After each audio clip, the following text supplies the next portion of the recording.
Olá pessoal, tudo bem? Seja bem-vindo a mais um episódio do Conecta SBF. Hoje eu vou trazer o meu amigo pessoal e para quem não sabe, ele foi o meu gestor na transição ali da minha decisão ali de montar o escritório. E uma vez eu estava na sala de reunião ali, foi onde ele me motivou muito a sair, montar meu escritório. Tenho muita gratidão por ele ali. Além de ter aprendido muita coisa com ele, é o meu mestre aí também. Eu tenho muito carinho, Gabriel. Seja bem-vindo. Obrigado, Bruno. Prazer. Isso é verdade, tá, cara? Isso é verdade. Eu nem te falei que ia te falar isso, mas eu queria ser grato a você, sim, porque você me migrou de uma área, assim, você entrou, você era do financeiro, e do nada falou assim, pega aí a contabilidade, tem gerente, não tem gerente lá. E aí a gente começou a trabalhar, a ter essa integração entre o financeiro e o contábil. A gente vivia uma situação que era diretor de outra formação.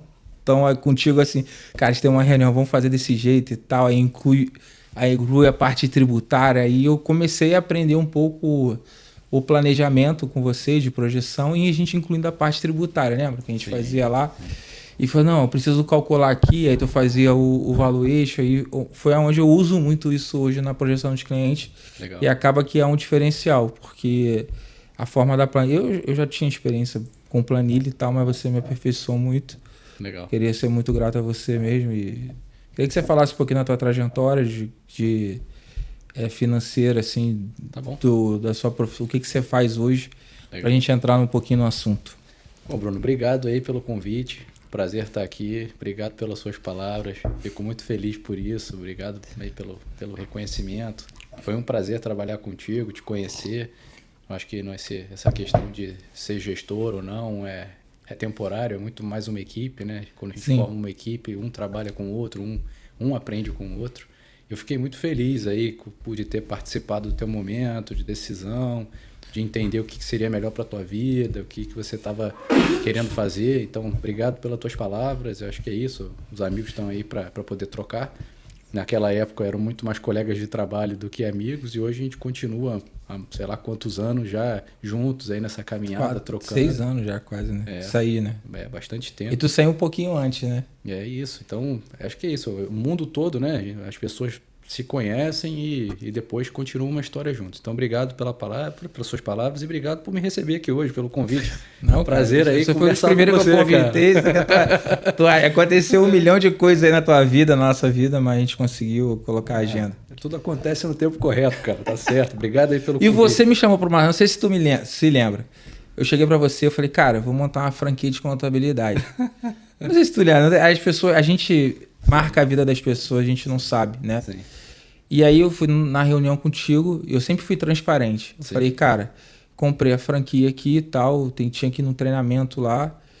E aí tu falou, não, beleza, segura as pontas aqui, tá tudo certo. Eu falei, cara, mas eu só quero aqui como segundo emprego, assim, ter uma fonte de renda. Ele falou, cara, você não vai ter como segundo emprego, cara. Daqui a pouco tu vai estar aqui, tu vai querer tocar o teu negócio, tu é bom, tudo que você faz vai dar certo. Então, cara, você é um cara profissional muito bom, então daqui a pouco tu não vai querer mais ficar aqui, não. Eu falei, não, cara, eu preciso do dinheiro. Ele, não, daqui a pouco tu vai encher o saco. E foi exatamente o que aconteceu futuramente. Eu lembrava de você, eu falei, caraca, cara, é verdade mesmo. E aí tu chega uma hora que as coisas vão, tu fala, pô, podia trabalhar pra mim e tal, tem as coisas. E o mundo... E lá na Concer, né, cara, a gente passou por muita coisa. Só que o ambiente corporativo, ele é... E quando você vai... E você me ensinou muito isso. Porque você foi naquela transição de carreira, que eu estava indo para gerente, eu praticamente era... Aí você chegou, graças a Deus, aí compartilhou ali um pouco. E aí quando a gente vai atingindo esse nível, a gente vê as coisas de uma outra forma e tal. Aí tu chegou, tu era o cara que ninguém queria falar, que era o cara brabo pra caramba. Aí eu falei, esse cara. E aí deu certo e a gente teve uma parceria única aí. Você me mudou muito como profissional, de verdade mesmo. Tô falando de coração mesmo. Aprendemos juntos. É isso, cara. Obrigado. Então, fala aí. Então, a tua especialidade é mais orçamento, planejamento, né? Foi o que você... Contabilidade foi só naquela aventura ali, né? Nada disso. Assim, a minha carreira, eu já tenho mais de 20 anos e a minha base toda é finanças. Depois é que eu migrei para negócios, enfim, depois uma carreira executiva, mas a base toda é de finanças. Então, eu posso dizer que tudo que é financeiro, contabilidade, etc., eu já fiz. Eu já fui contador. Apesar Sim. de não ser contador, Lá eu já fui na contador. Espanha, não foi? No consulado da França. Da França. Então, eu passei por todos os cargos possíveis e imagináveis dentro de finanças. Eu já fui contador, eu já fui auditor, eu já fui de controladoria, eu já fui de planejamento financeiro, já fui de performance. E aí, em algumas situações, já tive outras cadeiras correlatas com... A TDF você fez. É isso, estruturação financeira, reestruturação financeira em empresas de diferentes estágios, em diferentes momentos, empresas em início, empresa em meio de caminho, empresa em final de vida, empresa em distress. Então, isso acho que é beleza, né? Já tive em participada, já tive em holding. Comprada, vendida. É isso, de comprar, vender, participar desses processos, mas a minha base profissional é financeira.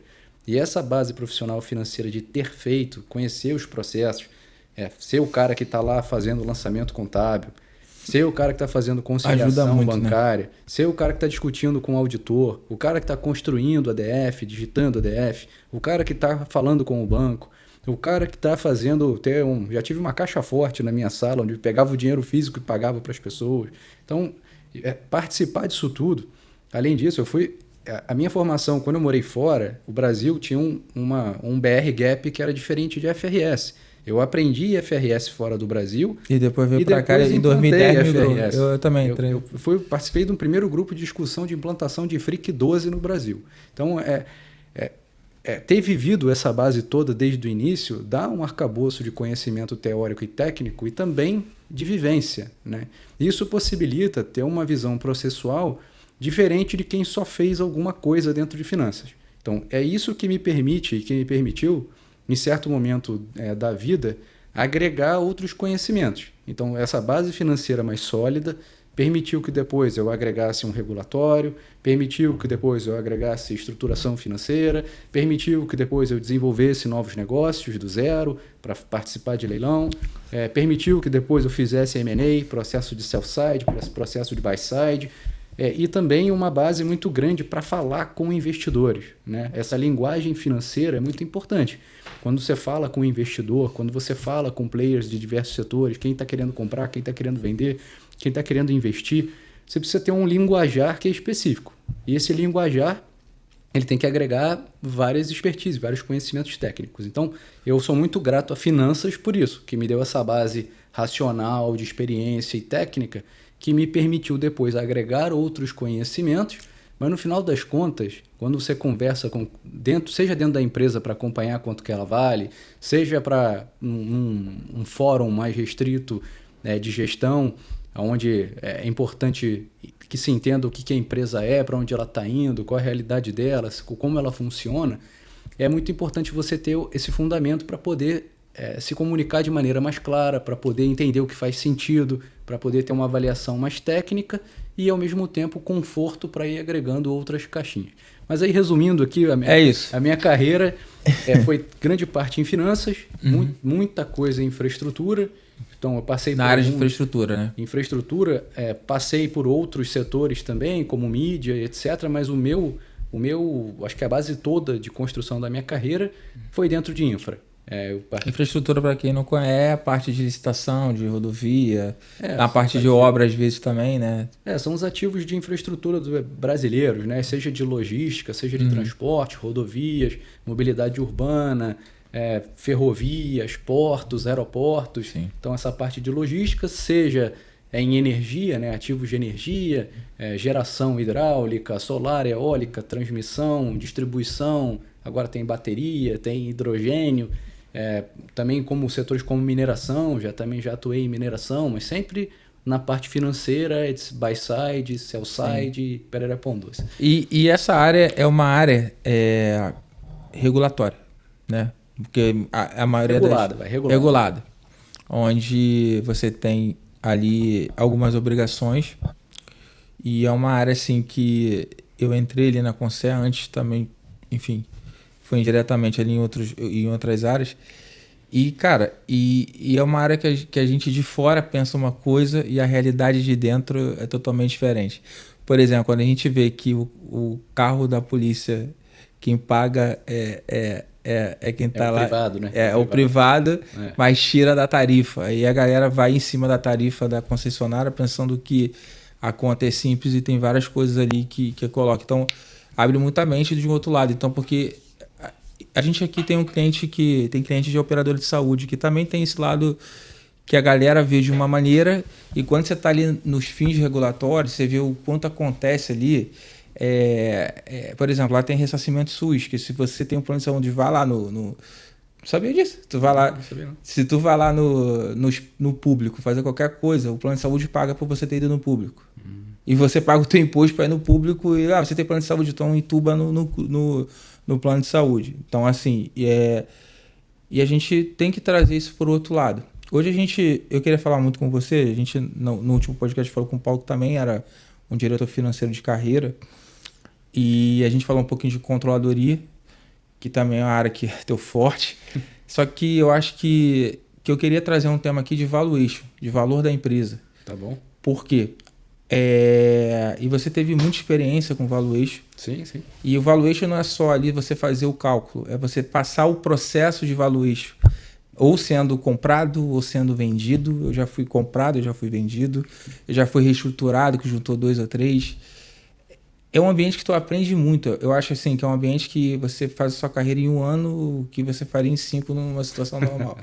Eu não sei se foi você ou alguém que falou para mim, falou assim, foi o Borges. Falou para mim, cara, seguinte, irmão, se você não é funcionário público, ou você não é estagiário de uma empresa muito grande, começou a subir carreira, toda vez que você troca de emprego, cara, é pra pepino, não tem como o cara te contratar como analista, gerente, tu acha que é molezinha, aquele emprego que tu vai sair às 6 horas. E a gente vai subindo de carreira assim. E aí eu queria que você falasse um pouquinho sobre valuation. Tá bom. E aí, eu sei que a gente tem uma pegada de empresa grande, mas o empresário que está escutando ali tem uma empresa pequena, média, Sim. E que toda empresa pode ser comprada ou avaliada. Sim. E eu queria que você trouxesse um pouco o cenário do valuation também, explicasse, depois a gente vai desenvolvendo, mas o valuation na questão da dívida, como às vezes é a única opção para o cara, assim, a gente fala muito de reestruturação de dívida. Em empresa grande, às vezes é muito fácil, mais fácil, vamos dizer assim, de você pegar um empréstimo, de você arrolar a dívida, botar faturamento. Mas no empresário pequeno ou grande, chega uma hora que, ainda mais nesse cenário econômico ruim, você não consegue reestruturar, pegar uma dívida menor, e às vezes ali a empresa está faturando, a gente até falou isso assim, porque esse negócio de caixa, DRE, competência, né?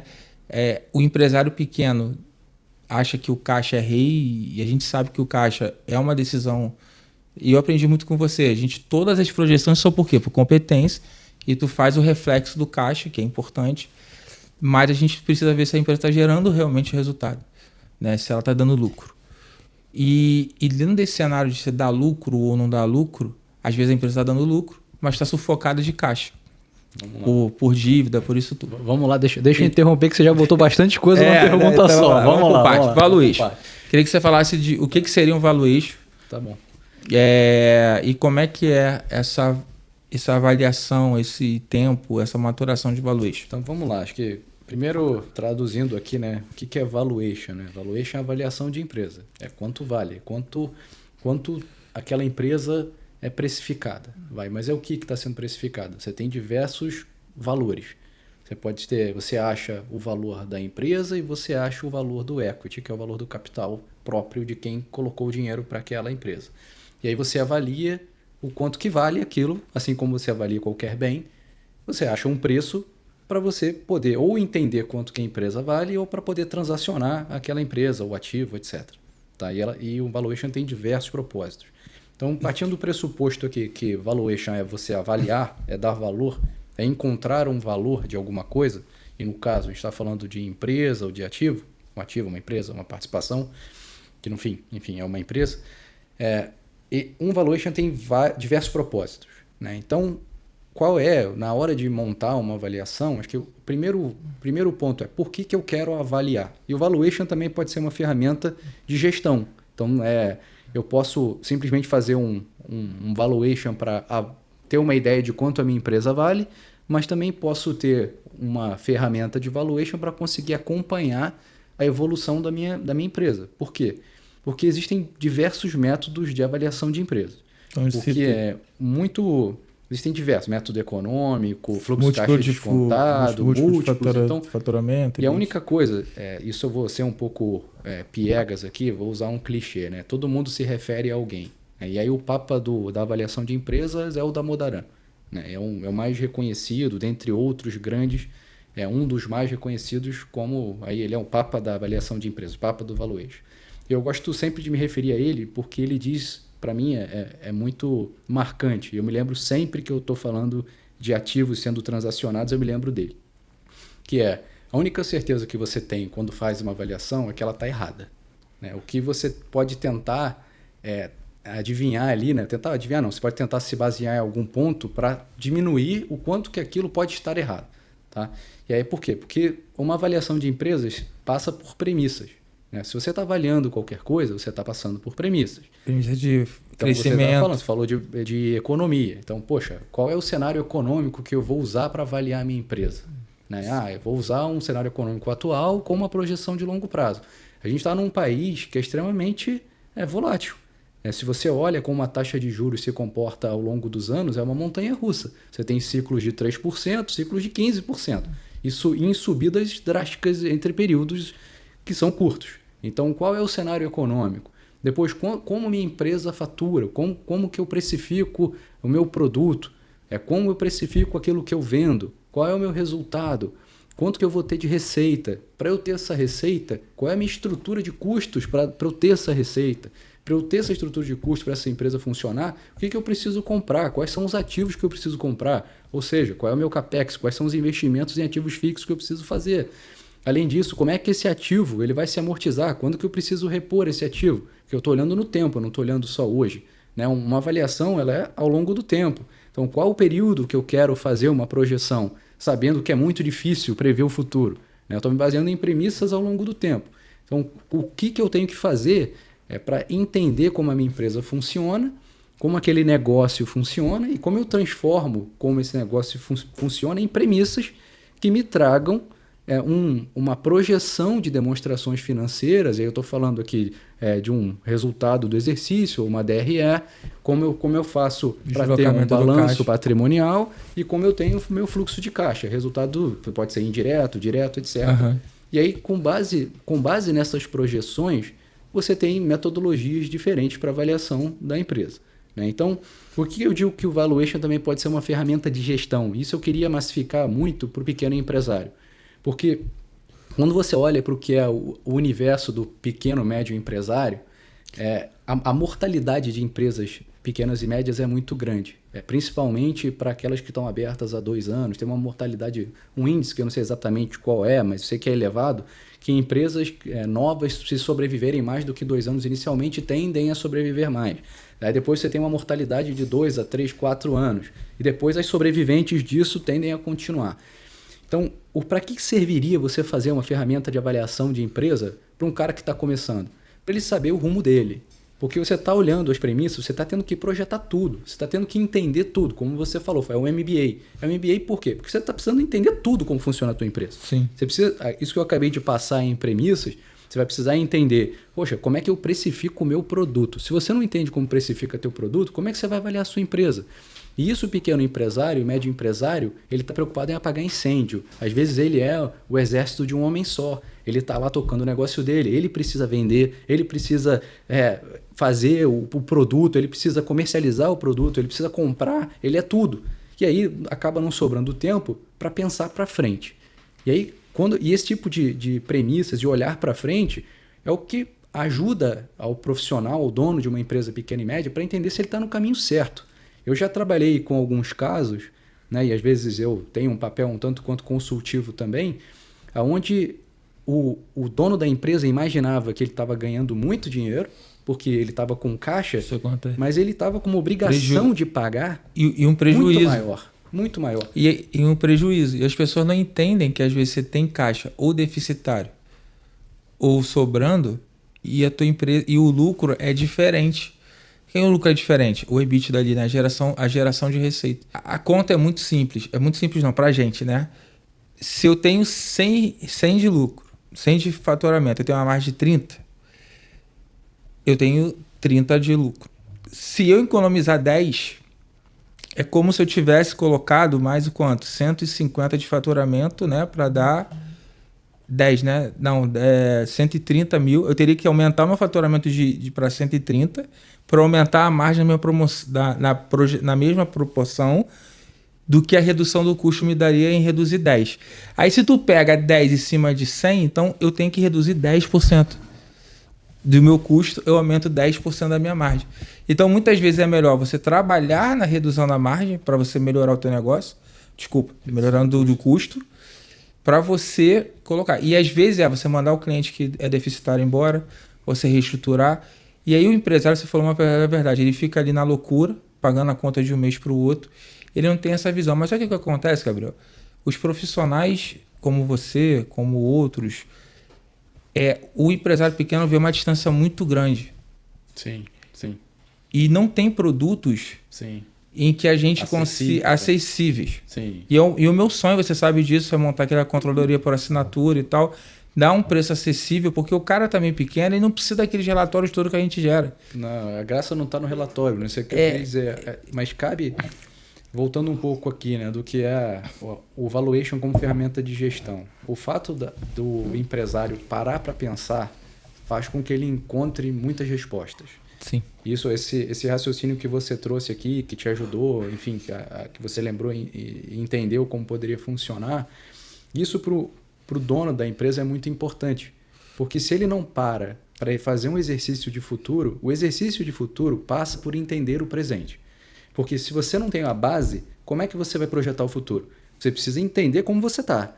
Porque, como você falou, vamos falar de margem aqui. Se você não sabe a sua margem, como é que você vai pensar qual vai ser a margem do ano que vem? Então você precisa entender a tua margem. Você precisa entender qual é a sua estrutura de receita, você precisa entender qual é a sua estrutura de custo, sua estrutura de despesa, quais são as margens, tem N margens, né? Quais são as margens do teu negócio, como é que o seu negócio gira, né? Quanto que eu preciso investir em ativo fixo, ativos que vão gerar minha receita, como que são os meus giros, se eu tenho receita, em quanto tempo depois que eu vendi, entra o dinheiro no meu caixa. Então eu preciso entender. Isso também afoga o pequeno empresário. E aí tem essa ilusão do resultado, barra caixa, barra obrigação a pagar.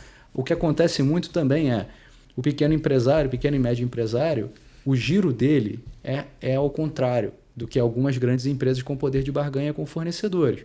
Às vezes o pequeno empresário e o médio empresário ele é obrigado a pagar à vista ou com 30 dias, quando na verdade ele recebe com 30, 60, 90. Então isso significa que ele tem um capital de giro invertido, ele tem que ficar colocando dinheiro para capital de giro. E aí não tem os juros baixos para aportar e às vezes não tem o valor para aportar. E aí eu estou chegando na dívida. Por quê?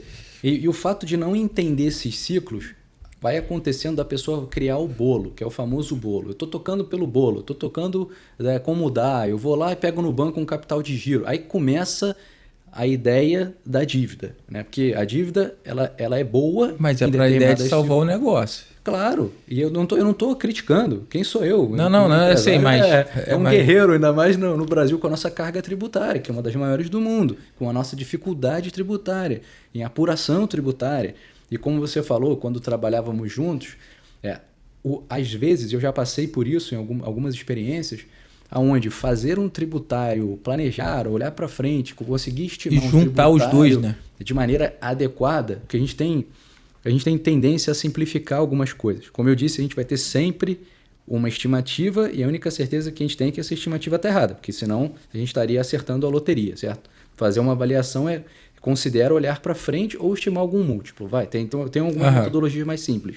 Mas considerando uma muito utilizada, que é o desconto de fluxos de caixa a valores presentes, você está olhando para o futuro. Né? O múltiplo não, é direto. Normalmente se vende essa empresa por quanto? 3 vezes, 4 vezes EBITDA. Isso é um múltiplo. Então você estima ali para um múltiplo normalmente praticado no mercado, quando se encontram múltiplos para aquele tipo de ativo. Mas olhando para essa metodologia que é de fluxo de caixa descontado, para você chegar no fluxo de caixa, você precisa assumir todas as premissas e você está trazendo um valor presente. Isso significa você olhar para frente e entender todo o teu negócio, e aí entra, para esse pequeno e médio empresário, como é que eu financio a minha empresa? né? Como é que essa empresa tem de giro, como é que eu financio o meu negócio? Como é que eu consigo, olhando para frente, entender qual vai ser a minha necessidade de caixa, seja daqui a 1 mês, 2 meses, 1 ano, a depender de como são feitas essas projeções, tem projeções mensais, projeções anuais, trimestrais, isso também é de se escolher, como esse negócio vai sobreviver. Porque você tem ali, a depender como está falando, né, os descasamentos de pagamento e recebimento, que podem ser ao contrário para o pequeno empresário, ao invés dele receber primeiro e pagar depois, ele paga primeiro para receber depois, ele tem que se financiar. E aí a opção dele é o quê? Eu vou tirar do meu bolso? Eu tenho para tirar do meu bolso? Eu vou colocar mais na empresa ou não tenho?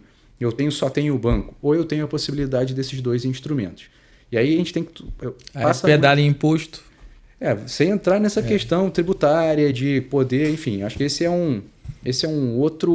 outro, né? Mas assim, mas é a forma dele pedalar. É a forma assim.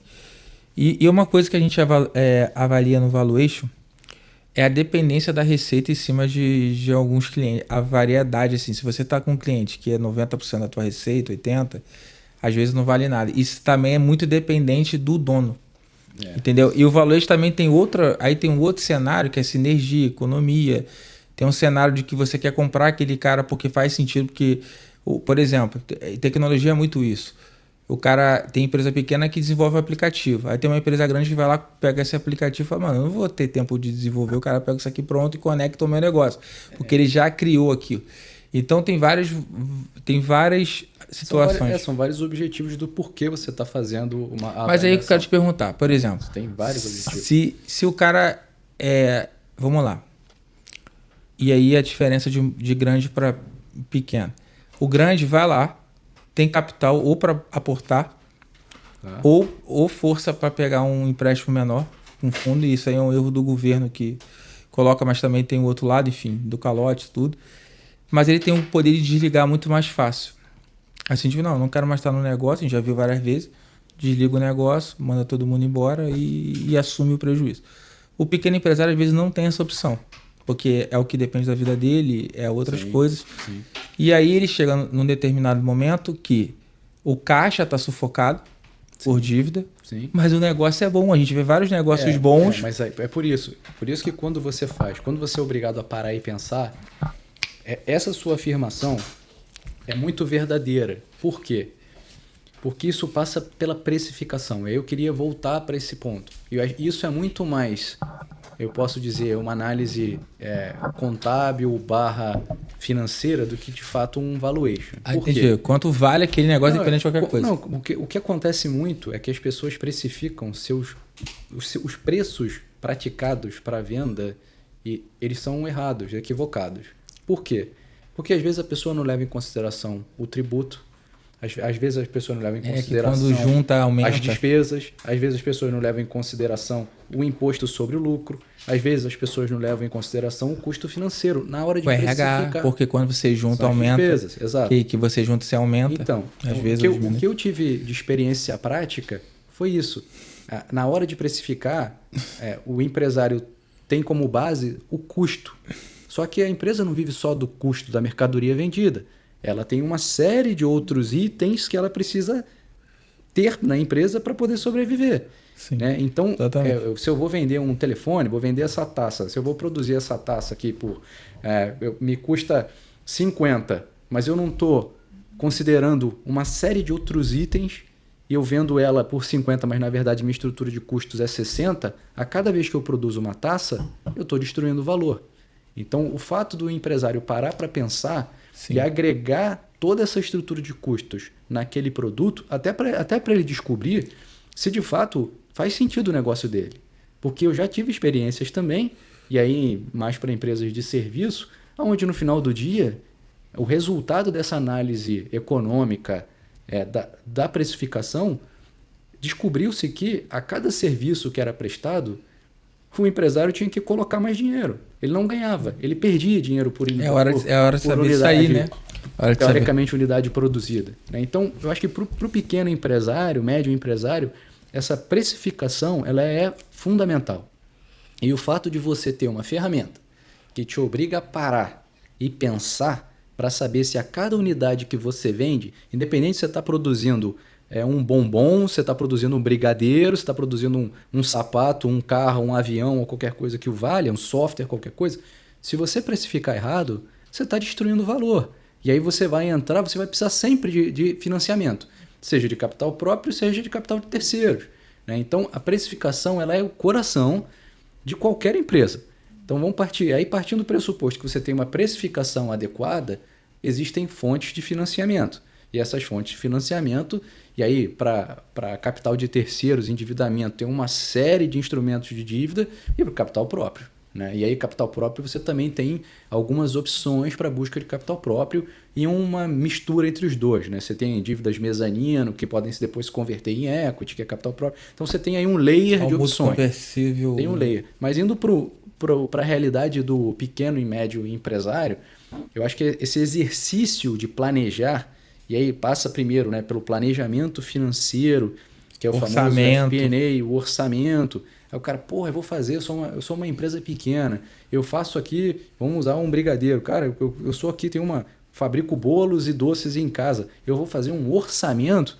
Gente, assim, eu queria desmistificar um pouco isso também. O orçamento significa que o cara tem que parar 20 horas do dia dele. E botar com 500% de custo. Não, ele vai cento de lucro, cento de custo. Quanto que eu vou vender, quanto que custa, quanto que eu estou tendo de despesa aqui na minha empresa. É uma projeção, né? É um exercício, né? Mais que tudo é um exercício. Porque se você parar, sou um pequeno empresário, eu quero entender quanto que vale a minha empresa hoje. Tá, mas para que você quer entender? Se não é um objetivo de transacionar o ativo, ajuda ele para ele entender se ele está agregando valor na empresa dele. Se a empresa dele está aumentando, tende a aumentar de valor, né? Porque ele vai fazendo isso ou se vale a pena um endividamento temporário para salvar a empresa. Às vezes com a taxa de juros maior. Será, assim, vamos lá. Se eu não sei quanto vale o meu negócio e não sei o quanto aquilo consegue colocar, porque assim, estou falando de contabilidade agora. A contabilidade, ela tem um poder que é o que eu estou querendo fazer e às vezes precisa de força, não só de dinheiro, tá? Estou falando de força de ter um sócio que toque algumas coisas. Eu acho que a contabilidade é mais do que o serviço, é um relacionamento. Com certeza. Então, eu cheguei no cliente 3 semanas atrás, falei, Bruno, me chamou para isso, irmão. Ele chegou e falou assim, cara, eu tô com 2,5 milhões no caixa, meu pai tá me pedindo para fazer uma obra e tirar todo o dinheiro daqui para fazer uma obra. E eu não quero fazer, mas o meu pai fala que o dinheiro é dele, ele faz o que ele quiser, ele vai fazer a obra. Aí eu falei assim, cara, tu tá certo, mas o dinheiro é do teu pai, o que você quer que eu te ajude? Aí eu falei, cara, tenta fazer um consórcio, que você tem um investimento, tenta ter uma segurança dentro do consórcio. Aí ele começou a ver, depois viu que o pai queria fazer mesmo, tá tudo certo. Então, assim, aí eu fui num cliente que ele fez uma estrutura ele é engenheiro, ele comprou uma cobertura e se alavancou por consórcio. Mano, que parada. Surreal, assim. Ele aportou um dinheiro, se alavancou e hoje ele fatura 3, 4 vezes mais do que ele paga de consórcio do dinheiro do consórcio. Aí eu falei, pô, então toma aqui esse cara que fez, que esse cara eu validei lá do consórcio que tá lá. Então a contabilidade, ele tem essas conexões que às vezes se você entregar o trabalho para um cara fazer um valuation e tal, ele consegue encontrar deficiências. Eu falo, cara, isso aqui você tá tudo no cliente só. Isso aqui tá. E você consegue avaliar oportunidade de custo e sinergia. E sem, é o que você falou, sem às vezes querer vender. Só para entender se vale a pena você ter essa toalha, porque assim, às vezes acontece, cara. Você vê vários caras de sucesso. Ele pega dinheiro no cheque especial para salvar uma situação agora, é temporário, depois ele vai lá, reestrutura e paga os juros mais baratos. Se você fizer isso de uma forma profissional, você não está matando o negócio. O problema é que se você não fizer isso baseado no escalonamento, na tua empresa, se saber se a tua empresa não lucra ou não, só está se endividando e lá na frente você não vai conseguir voltar. Eu acho que a gente tem para o pequeno e médio empresário, assim, acho que todo mundo tem que saber que no momento que se vai a uma instituição financeira e se pede um crédito, o banco automaticamente vai fazer uma análise de crédito. Uma análise de crédito passa por entender qual é a saúde financeira do negócio. Né? O banco não é. E hoje ele se conecta, né? Não, é isso. O banco ele tem um processo de análise de crédito. Né? Você tem ali, tem um histórico de crédito, obviamente. Até certo nível isso funciona para você ter uma linha de crédito mais imediata, baseada no teu histórico. E aí você tem ali algumas possibilidades que são mais rápidas, talvez um pouco mais custosas, mas mais rápidas e automáticas. Mas a partir do momento que que o negócio vai crescendo, esse endividamento junto às instituições financeiras, ele acontece baseado numa análise de crédito. E a análise de crédito olha a empresa. Vai olhar as demonstrações financeiras, vai ter uma estrutura de garantias. Normalmente são garantias para o pequeno e médio empresário, garantias reais. O cara vai ter que deixar ali algum imóvel, vai ter que dar o apartamento como garantia. Vai ter que blindar o recebível direto numa conta no banco. Escrow, dependendo uma escrow, enfim, mas dependendo do que é o tamanho, o volume do empréstimo. Mas ninguém dá dinheiro de graça e o banco analisa a empresa. O quanto mais arrumada a empresa estiver no sentido de demonstrar para as instituições financeiras que ela é capaz de ser, primeiro, dar lucro, segundo, tem a geração de caixa para repagar esse endividamento, melhores serão as condições que o banco terá para fazer essa análise de crédito e, muito possivelmente, isso se traduzirá numa condição mais adequada, inclusive no custo financeiro, para que aquele banco libere esse financiamento. Sim. Então é diferente, vou fazer 2 exemplos aqui, faço o papel do banco, eu aqui como o empreendedor que tem uma empresa. Eu viro para você, olha Bruno, estou precisando de dinheiro. Aí você, o banco fala, pô, você está precisando de dinheiro para quê? Não, veja bem, é que meu caixa aqui, eu estou trabalhando, eu estou conseguindo vender, mas eu estou precisando de dinheiro aqui para um giro. Ah, você está precisando de giro? Tá bom. Então, eu vou te liberar aqui X mil e, ok, baseado no teu histórico aqui, você não é para capital de giro? Para capital de giro. Tá bom. Então, a taxa aqui meio de padrão aqui de prateleira é tanto. Vou te liberar aqui. Normalmente é mais caro, porque um capital de giro é um capital mais caro. Então, você vai ter um produto de prateleira que ele é mais caro e baseado na tua capacidade ali de pagamento, o cara olhando para o teu ativo e sabendo quem você é, teu CPF. Tu vai estar vinculado provavelmente ao teu CPF e ele vai ver, cara, eu vou correr um risco aqui para o banco de blindar mais ou menos aqui um valor e, cara, beleza, vai tomar aqui com um capital mais caro. E aí o banco pode liberar ou também pode não liberar, mas vamos partir do pressuposto que ele vai liberar. E aí libera o dinheiro para você. Então você é o banco, eu cheguei dessa forma, eu quero capital de giro e você pergunta para quê? Porque eu quero giro. Então tá, você vai fazer essa análise e aí você libera dessa forma. Agora, se você é o banco, eu chego para você e falo, olha só, aqui está a projeção da minha empresa, eu vou precisar desse dinheiro porque eu quero alocar esse recurso para comprar um equipamento X. Sim. Que vai me permitir que eu tenha produtos a mais. Meu nível de lucratividade hoje é esse, você minha precificação base é essa. Se eu tiver esse equipamento, eu consigo escalar atacando o mercado A, B e C. A minha projeção de crescimento é essa daqui. Eu queria poder financiar meu crescimento. O que você estaria mais...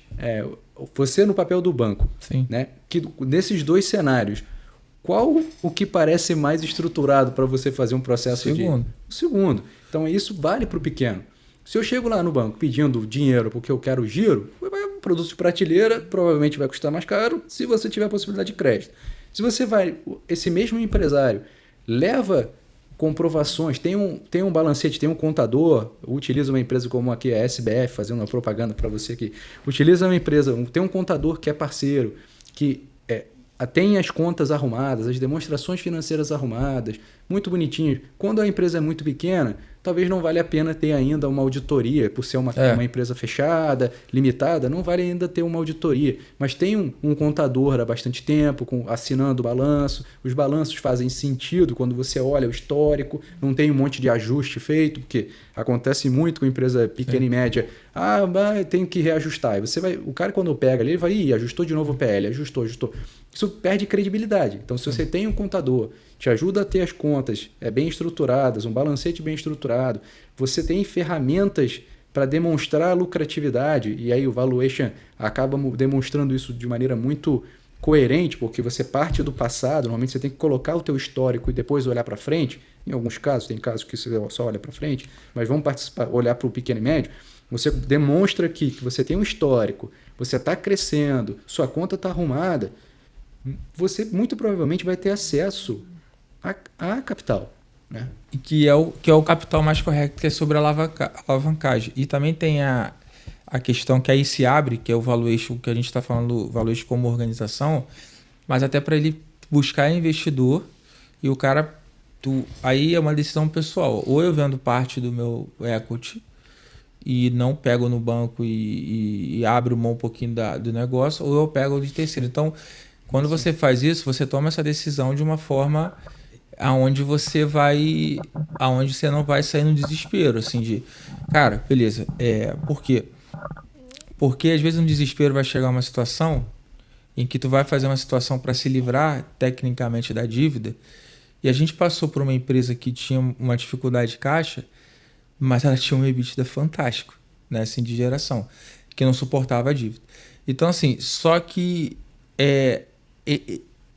esses pormenores, essa situação toda, a gente precisa de um técnico para avaliar você com a tua passagem em certo tipo de empresa, eu com a minha um pouco mais menor do que a sua, mas também com uma vivência, e juntar isso, porque são realidades diferentes, e só quando você junta tudo, tu fala assim, cara, aí o cara vai fazer, porque o cara tem que ter essa visão, porque estratégia, a gente até conversou uma vez, estratégia é de cada empresa, cara. Tem estratégia tem empresa que quer ficar 2 anos, vender o Flávio, ele fala que 60 anos ele vai aposentar e vender toda a empresa dele, é a visão dele. Tem empresa que vai ficar, tem empresa que quer comprar alguém, tem empresa que quer vender parte para não se alavancar capital próprio. Sim. E vende 20% de dividendos para algum cara que quer investir e tá tudo certo. Imagina, aí você vira pro outro lado. Você tem 1 milhão no banco. Um dia você vai chegar lá, tô brincando. Mas se você é um investidor, tem 1 milhão no banco. E o cara aplica no CDB para dar 1%. Aí tu chega com uma empresa organizada pro cara, sólida, e fala pro cara, aqui, ó, se tu vai ter 1 milhão, tu vai tirar aqui de dividendos 10 mil. Tu fala, caraca, de novos negócios e tal. Eu tô dando um exemplo, mas se você fizer isso estruturado, porque isso é mais comum nos Estados Unidos, então, não é muito aqui, não, né? Acho que eu queria explorar um pouco isso também, Bruno.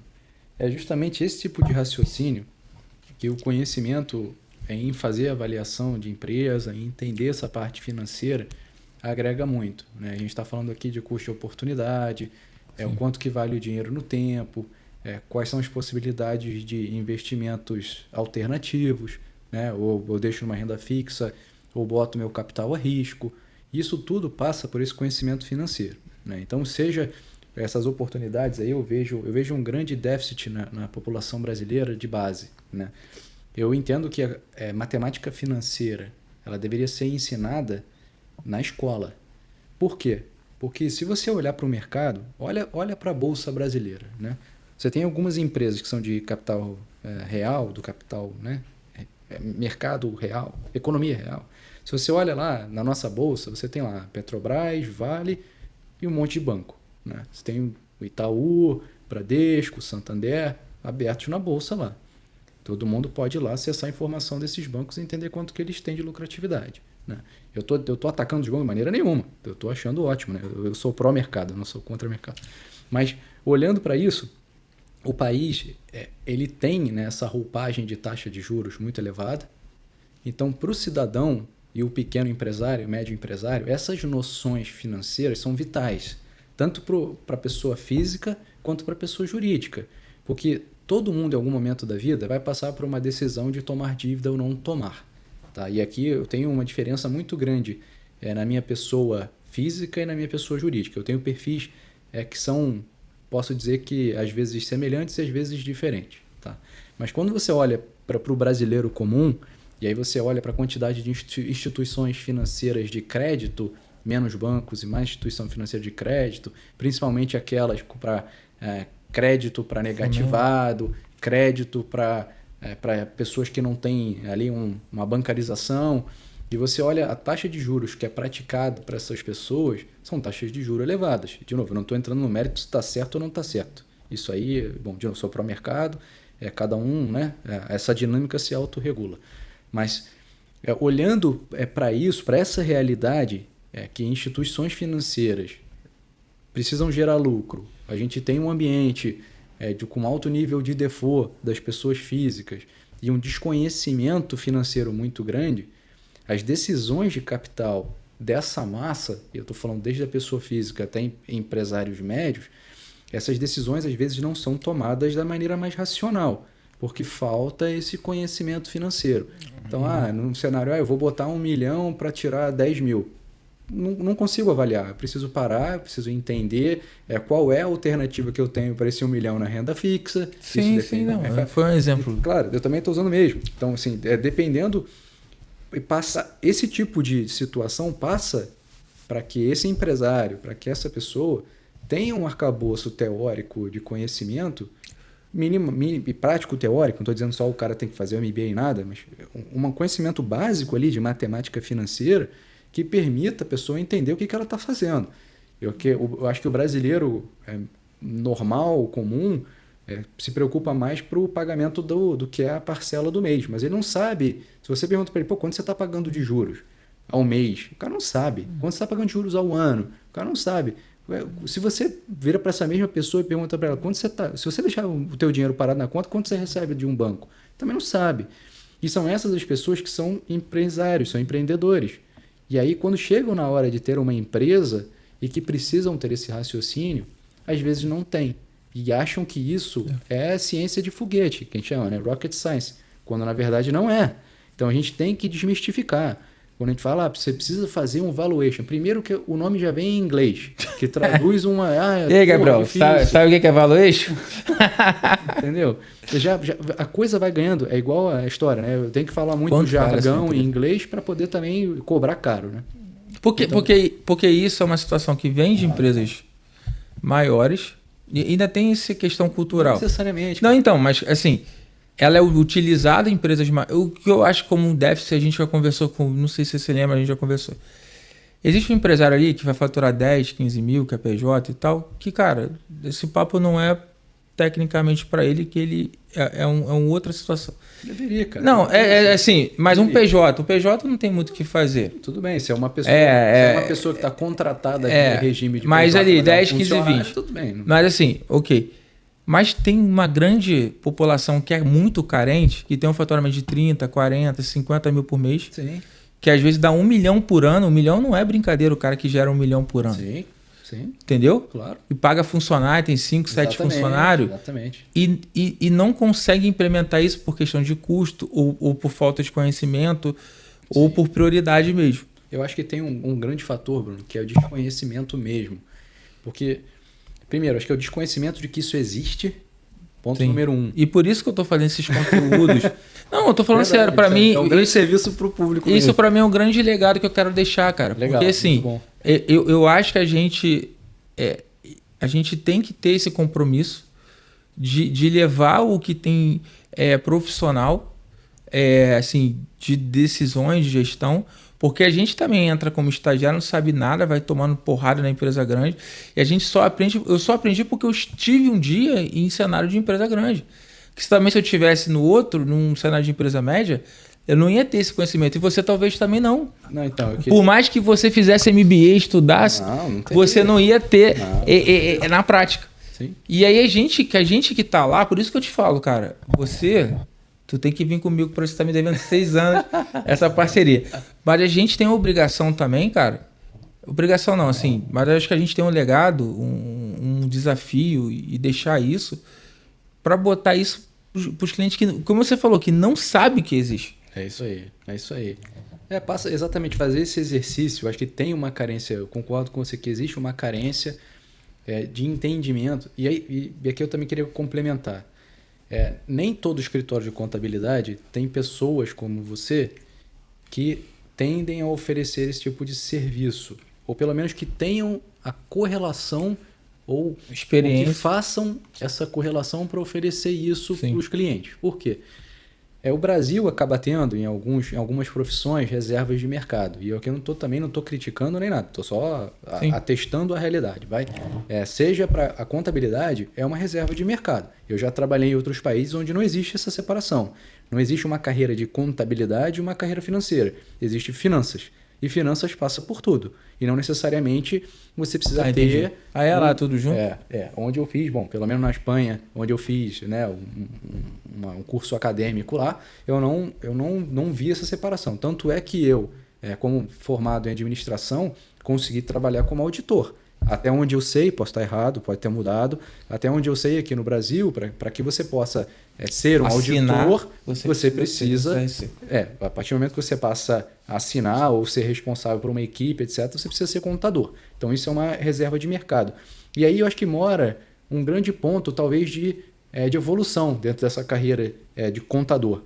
Que eu vejo um perfil, por isso que no nosso trabalhar juntos, etc., foi interessante ver a tua vontade de conhecer esse lado mais financeiro. Eu te pedi, eu falei, cara, me bota esse... Mas isso acaba no Brasil, se você fala com as pessoas, eu sou contador, né? Normalmente, o que as pessoas, qual é o imaginário que fica? Tributo. É aquele cara de óculos com o livrinho embaixo do braço, que vai ser aquele cara chato que vai ficar fazendo apontamento.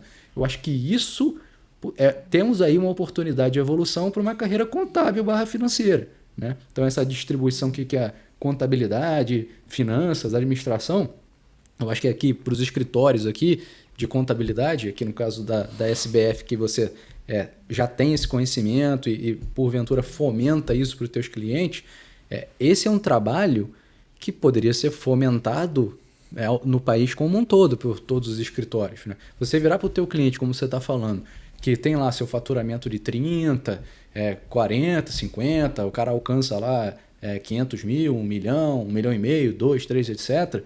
Cara, esse cara deveria saber, minimamente, ele deveria ter a possibilidade, aqui não estou falando de valuation, mas pelo menos a possibilidade de olhar para frente e a possibilidade de entender melhor a realidade dele.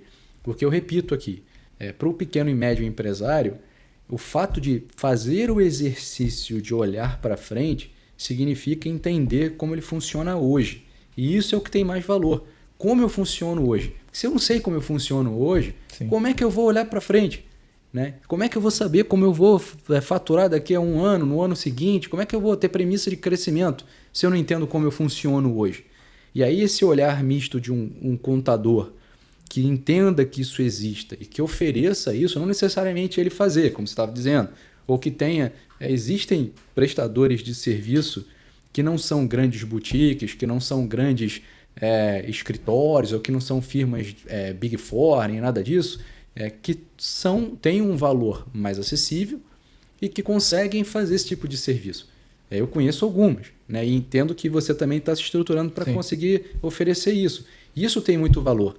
Primeiro que além de relatório, eu acho que você trouxe isso em algum momento da nossa conversa, eu também queria aproveitar para explorar, olhando aqui no sentido de deixar um legado, não é o relatório em si, é muito mais uma assessoria, né? É o contador que deixa de ser um bookkeeper, né, como a gente fala, um guardador de livro, o cara que vai fazer o balanço. E entra na estratégia do cliente. E olha a estratégia, vira... não é estratégia nesse ponto, porque a estratégia está no empresário. O contador ele pode entender a estratégia, se o empreendedor dividir com ele a estratégia. Até porque a estratégia é estratégia, não deveria ser... Então, mas a gente só consegue tomar uma decisão assertiva.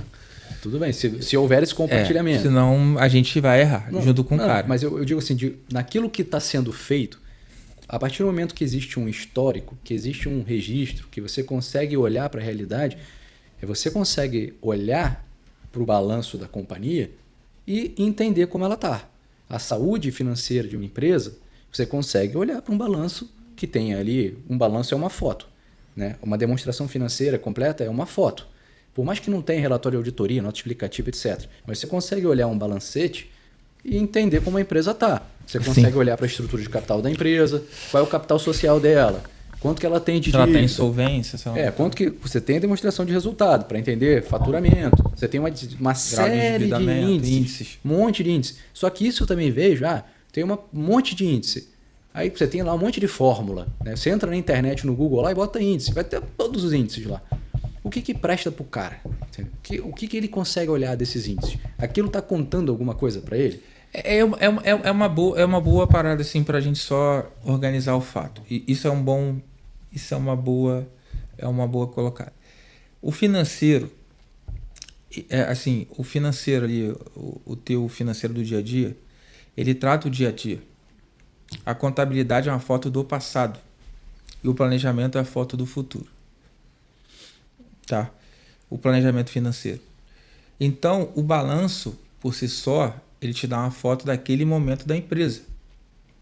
E aí que é fundamental você entrar no valuation em outras situações para saber se aquela solvência vai sair ou não vai poder sair, não vai poder sair, se tem produtos novos, o que está colocando, porque uma coisa é a foto dali, isso é uma tomada de decisão imediata, mas a contabilidade ela já faz parte do pressuposto que já aconteceu no passado, por isso que no Forecast tem o 2 mais 10, né?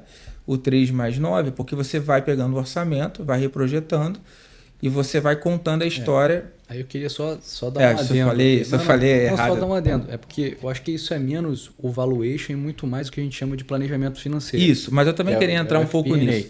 Porque o planejamento financeiro, eu já me livrei de muita coisa. Olha que assim, eu me cobro que eu poderia gerar muita coisa para mim. Eu estou pegando um aplicativo lá que vai gerar aqui, que eu vou desenvolver para os clientes sobre aquele produto.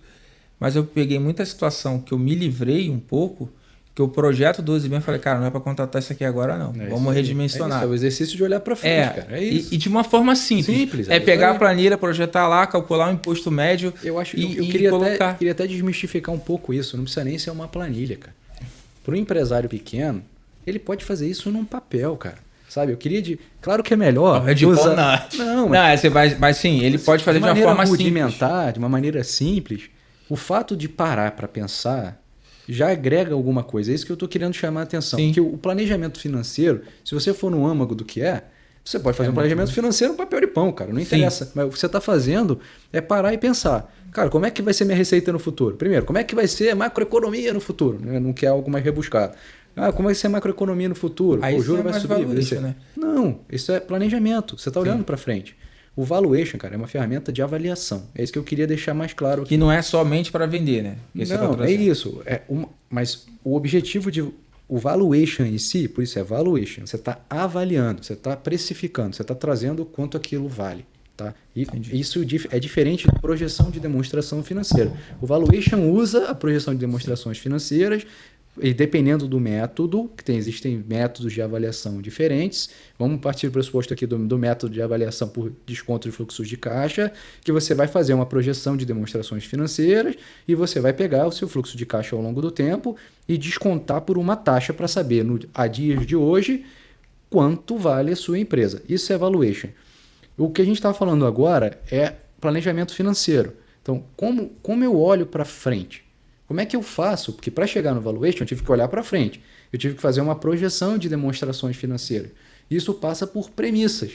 Então eu estou dizendo que o pequeno e médio empresário, esquecendo aqui termos em inglês, ele pode fazer o exercício dele de planejamento financeiro sem chamar isso de planejamento financeiro. Chama de exercício de futuro. Eu quero parar e pensar como vai ser o meu negócio para frente. Qual o período? O período que ele entender que é um período interessante. O que eu quero estimar como vai ser meu ano, como você está falando. Eu quero nos próximos 12 meses, porque uma coisa é o cara tá lá apagando incêndio. Recebi hoje, eu tenho que produzir. Ele não está nem pensando, ele quer sobreviver hoje. Ele não sabe como vai ser o mês seguinte. Ele não consegue parar para pensar quanto que ele vai ter de volume de venda no mês seguinte. Tem negócio que é mais difícil você projetar, que não é receita recorrente. Ele é assim, é mais, né? Por exemplo, construção. Cara, construção mas tem backlog, cara. Então, são...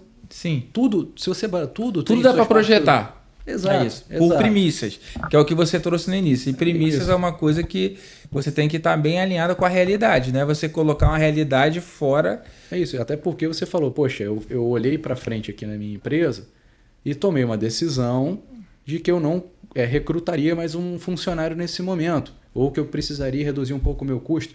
Por que você chegou nessa conclusão? Porque você fez um exercício de olhar para frente. Você falou, cara, se eu continuar nesse mesmo ritmo aqui, para que eu vou trazer mais um custo? Isso provavelmente vai diminuir minha margem, provavelmente vai sobrar menos no meu caixa, e eu não quero ficar apertado agora nesse momento. Estou assumindo que foi esse o que você encontrou. Tá?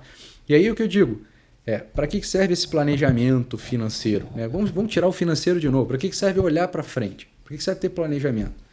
Para o cara tomar melhores decisões, ou tomar alguma decisão. E nem sempre é para atacar a dívida, e nem sempre é porque você está mal de dinheiro, é porque você quer fazer o melhor reinvestimento. Você tem que olhar para saber o seguinte, por exemplo, aqui é um negócio, vamos trabalhar de home office ou vamos trabalhar híbrido? Se eu botar todo mundo aqui, a passagem e tal é um ambiente melhor. Isso. Aí eu coloco no meu fluxo, eu falo, cara, eu não quero colocar isso aqui, que eu quero fazer outra coisa. Exato. Então, assim, não é muitas vezes assim, somente pela questão financeira para tirar de um lugar para pagar a conta. É para você melhorar. Eu já vi casos em que o cara, não, cara, eu acho que isso aqui eu tô gastando errado, vamos investir em outra situação. Por exemplo, funcionário é uma coisa que, cara, eu vou diminuir aqui porque eu quero botar um cara melhor para gerir agora meu financeiro. Ah, não, agora eu quero botar alguém de planejamento. Aí ele tem que cortar em outro lugar. Te dá essa visão assim, cara, eu não vou mudar o total, eu só vou remanejar.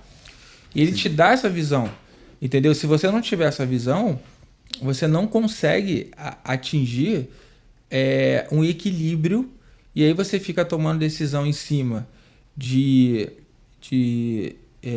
dia a dia, né? De achismo. Eu tô te falando que uma coisa que aconteceu comigo. E assim, eu fui crescendo, e aí eu falei, não, agora eu vou botar eu sempre botava um funcionário na frente do que aquilo aconteceu. Dava certo.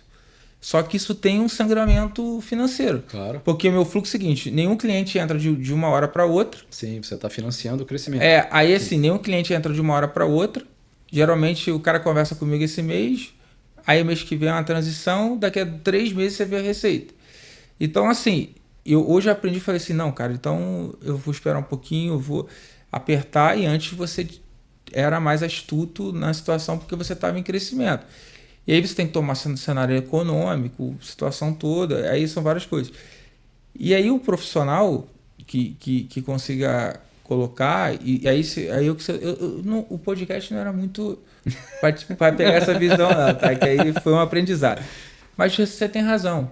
Se a gente sempre condicionar o nosso negócio num valor, você vai fazer de tudo para que aquele valor aumente ou se mantenha no cenário de crise, e você sempre vai fazer se vale a pena o sacrifício que você está fazendo. Porque tem isso. Uma empresa que fatura, sei lá, 100 mil e dá 10 mil de lucro, ela dá lucro. Sim. 10%. Só que 10% para você faz sentido o sacrifício? É pessoal. Mas se você não tiver essa visão, você não vai conseguir saber se vale a pena para você ou não. Exatamente. E também ao contrário. Pô, às vezes o cara vem do mercado, que ganha um salário bom. Vamos lá, eu pago no mercado, ganho 20 mil reais.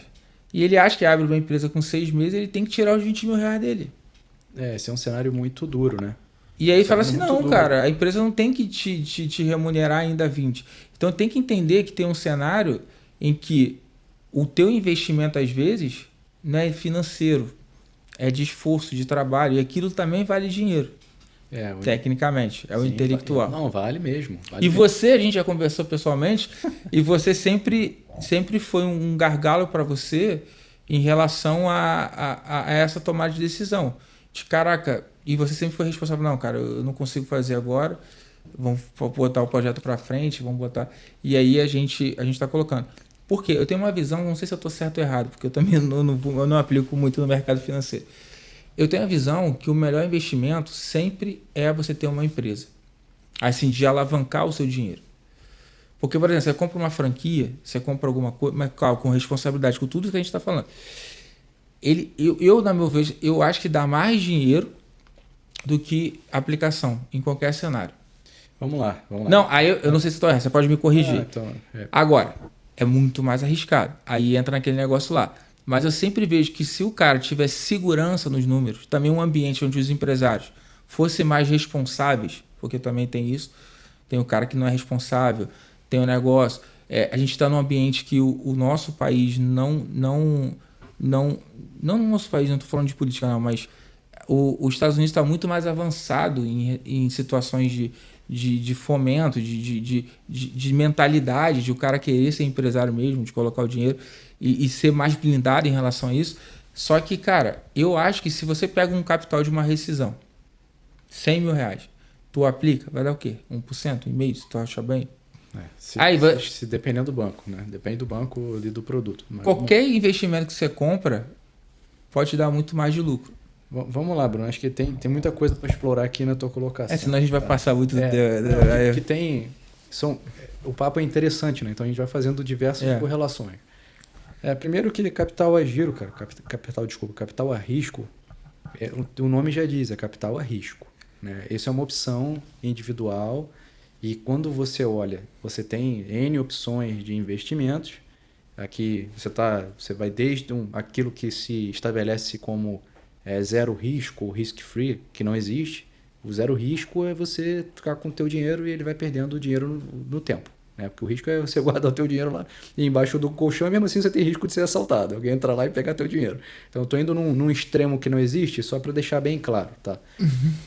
Você tem aplicações de renda fixa que teoricamente no Brasil são o zero risco. Né? Por exemplo, o Tesouro Direto, que não é zero risco. Você tem o risco de default do Brasil como país. E aí você não ser repago. Mas isso e CDB de banco, letra do Tesouro, CDBs de bancos, e aí outros tipos de investimento em renda fixa, CRI, CRA, LCI, LCA, etc., são aplicações de renda fixa. Quando você olha para um investidor que quer colocar o dinheiro dele a risco, então você sai de algo que tem menos risco e vai a algo que tem mais risco. Aí você tem uma camada de produtos na curva de risco-retorno, que a análise sempre financeira é risco-retorno. O retorno que você tem em aplicações, em ativos de menos risco, é menor, teoricamente, do que o retorno que você tem em produtos, em opções de investimento com mais risco. E aí quando você fala que, no teu caso, né, e aí o seu caso não necessariamente é o caso de muita gente, sim, é que abrir uma empresa sempre vale a pena. Se você tem sucesso, se você tem uma rentabilidade maior do que todo esse layer de ativos com menos risco, isso é uma premissa que pode ser verdadeira. Agora, se você tem empresas ou capital a risco e isso dá default, a renda fixa teria sido melhor. Então, isso é difícil afirmar. Mas eu tô só o vínculo que você está falando dos Estados Unidos. Em economias mais desenvolvidas, e aí não é uma questão de país, política, etc., não. Em economias mais desenvolvidas, você acaba tendo um mercado mais dinâmico. Então, você tem, em alguns países, situações de pleno emprego. Significa que existe uma economia pujante. Se você abre um negócio, você tem um mercado, você tem uma circulação, uma capacidade de consumo que é mais alta do que em países em desenvolvimento. Sim. E aí você tem um mercado por si, né? Porque aquele mercado ele é mais pujante, ele é mais desenvolvido, e você tem, na teoria, enfim, aqui abstraindo um pouco, possivelmente o fato de você abrir um negócio, teoricamente ali, né, a expectativa não é nem teoricamente, senão tem que entrar em qual teoria. E eu não quero me comprometer em qual teoria. Mas a expectativa é que você tenha um negócio que tenha mais chance de fazer sucesso do que em economias que você tem um mercado menos desenvolvido, sim, você tem menos produtividade, você tem menos capacidade de consumo. Sim. E a gente está falando PIB per capita. Onde é mais fácil, se você abrir uma loja, e aí eu gosto sempre de levar para o lado mais simples. O que é mais fácil para o cara? Abrir uma loja onde tem mais movimento e gente comprando, ou abrir uma loja onde tem pouco movimento e menos gente comprando? Cara, até o preço vai ser diferente. Se você tem um lugar onde você tem muito mais movimentado, com mais gente comprando, a depender do que é o teu negócio, você pode até praticar preços maiores. Agora, se você está num lugar que pouca gente vai, com menos capacidade de consumo, talvez o seu preço tenha que ser menor. E aí, enfim. Isso são 5 podcasts para frente. Mas só para formular melhor. O que eu quis dizer é que se a gente tratar isso tudo que a gente tratou no podcast, se tiver uma cultura, se o país... Eu estou falando do Brasil, não estou criticando não, mas se a gente tivesse uma formação melhor para empresário, tivesse um apoio melhor para isso tudo, e aonde tiraria... eu acho que você... Por exemplo, franquia é um bom exemplo, que franquia... Eu comecei com uma franquia, e eu não me arrependo de ter começado com uma franquia. Claro. Porque a franquia eu não precisei fazer site, nada, já estava lá o sistema, não precisei procurar nada. Quando eu fui mudar foi outra coisa. É melhor, mas é outra coisa. Cara, já tem a metade do caminho pronto. E aí é o quê? É você estudar, se dedicar e fazer aquilo. Ou, se você só quiser botar o dinheiro, ter pessoas sérias, que muitas vezes a gente sabe que a auditoria nem é séria, em algumas situações, mas ter um ambiente mais sério dessas empresas. Vamos botar aquele Shark Tank. E aí eu aprendo muito ali. Eu não sabia que tinha pessoas que botavam dinheiro, estruturavam o negócio, porque assim, não, a gente vai aprendendo, né? Claro, mas assim, porque o cara, por exemplo, ter esse Decolor, que é o cara que hoje é famoso. Um acelerador. Ele pegou aquele cara do nada, pegou aquele negocinho, hoje tem loja pra caramba. Então assim, você investir o dinheiro ali, cara, é um negócio que, que vai te gerar. Só que você tem que ter o quê? Os caras têm conhecimento, tem equipe. Aí o cara fala, como é que você quer o valuation mais do que não vale, se você está dedicado? Então, essa cultura de ensinamento, e é isso que eu estou tentando colocar aqui dentro da minha simplicidade, né? Você é um cara muito mais técnico que eu. Nada, cada um tem. Não, eu sei, mas eu sei. Específico. Mas assim, por isso que eu insisti muito para fazer, porque eu acho que isso é que a gente teria que colocar. Sim. Porque a gente ajuda pessoas que têm ideias. Porque, cara, às vezes você quer continuar trabalhando lá, você ganha bem. Tô falando de você não, tô falando da pessoa. Ganha bem, é um funcionário público. E, cara, o que manda é a ideia. Às vezes o maluco tem uma ideia boa. Eu falo, cara, beleza, o cara só falta de dinheiro, estrutura e conhecimento. E aí, eu acho que o Brasil pode ser um sonho, uma utopia minha, tinha de criar condições e entrar nessa bolha, porque tem muito empresário pequeno que tem ideias maravilhosas. Eu acho que eu volto um pouco no que eu estava falando aí, Bruno. Acho que acho que a busca pelo autodesenvolvimento é muito importante para o empresário, para o empreendedor. Né? A gente está trazendo aqui um assunto que provavelmente não é algo que esteja no dia a dia de muitos empresários, principalmente os médios, os pequenos e os médios, que é essa questão financeira, até porque isso eu vejo como um déficit educacional. Isso, exatamente. É um déficit educacional de formação do brasileiro. Porque, como eu estava falando, você saber se você vai tomar um empréstimo ou não, qual o preço que o mercado está praticando para você, se você vai ter um cartão de crédito, você vai pagar o mínimo ou não vai. Isso tudo são decisões do dia a dia das pessoas. Isso é dia a dia. São decisões financeiras do dia a dia. Então, independente se a pessoa gosta de matemática ou não gosta, não é isso. Você vai usar. Assim como na minha época, eu lembro na minha escola que eu aprendi a assinar cheque. O cheque morreu, mas eu aprendi, eu lembro isso. Eu pequenininho, no jardim, não lá podia de infância, em cima, né? A preencher cheque. Por que eu aprendia isso? Porque isso era na vida. E eu vejo que nas escolas, e hoje eu tenho os meus filhos para falar, eu não sei até que ponto, eu não estou criticando na escola dos meus filhos, não, gente. Eu estou querendo dizer assim que eu acho que nas escolas deveria ter uma disciplina obrigatória para as pessoas entenderem como trabalhar com o dinheiro, como entender planejamento financeiro, entender finanças, entender matemática financeira. Isso bem com a matemática, e isso eu acho que eu tenho visto também uma certa incorporação nas disciplinas, mas acho que não de maneira ainda suficiente. Sim, exatamente. Até porque algumas pessoas tendem a ter um bloqueio com questões matemáticas, porque cada um tem o perfil. Cada um tem o perfil. Mas eu acho que isso é uma base. Assim como você aprende química, você aprende física, você deveria aprender biologia, etc., aprender finanças, porque isso vai ter na vida de cada um. Todo mundo vai usar finanças. Independente, exatamente, quer queira ou não queira, a sua vida, a partir do momento que você trabalha, você tem um dinheiro, recebe um dinheiro, independente da fonte, você vai ter decisões financeiras. E por isso que eu tenho muita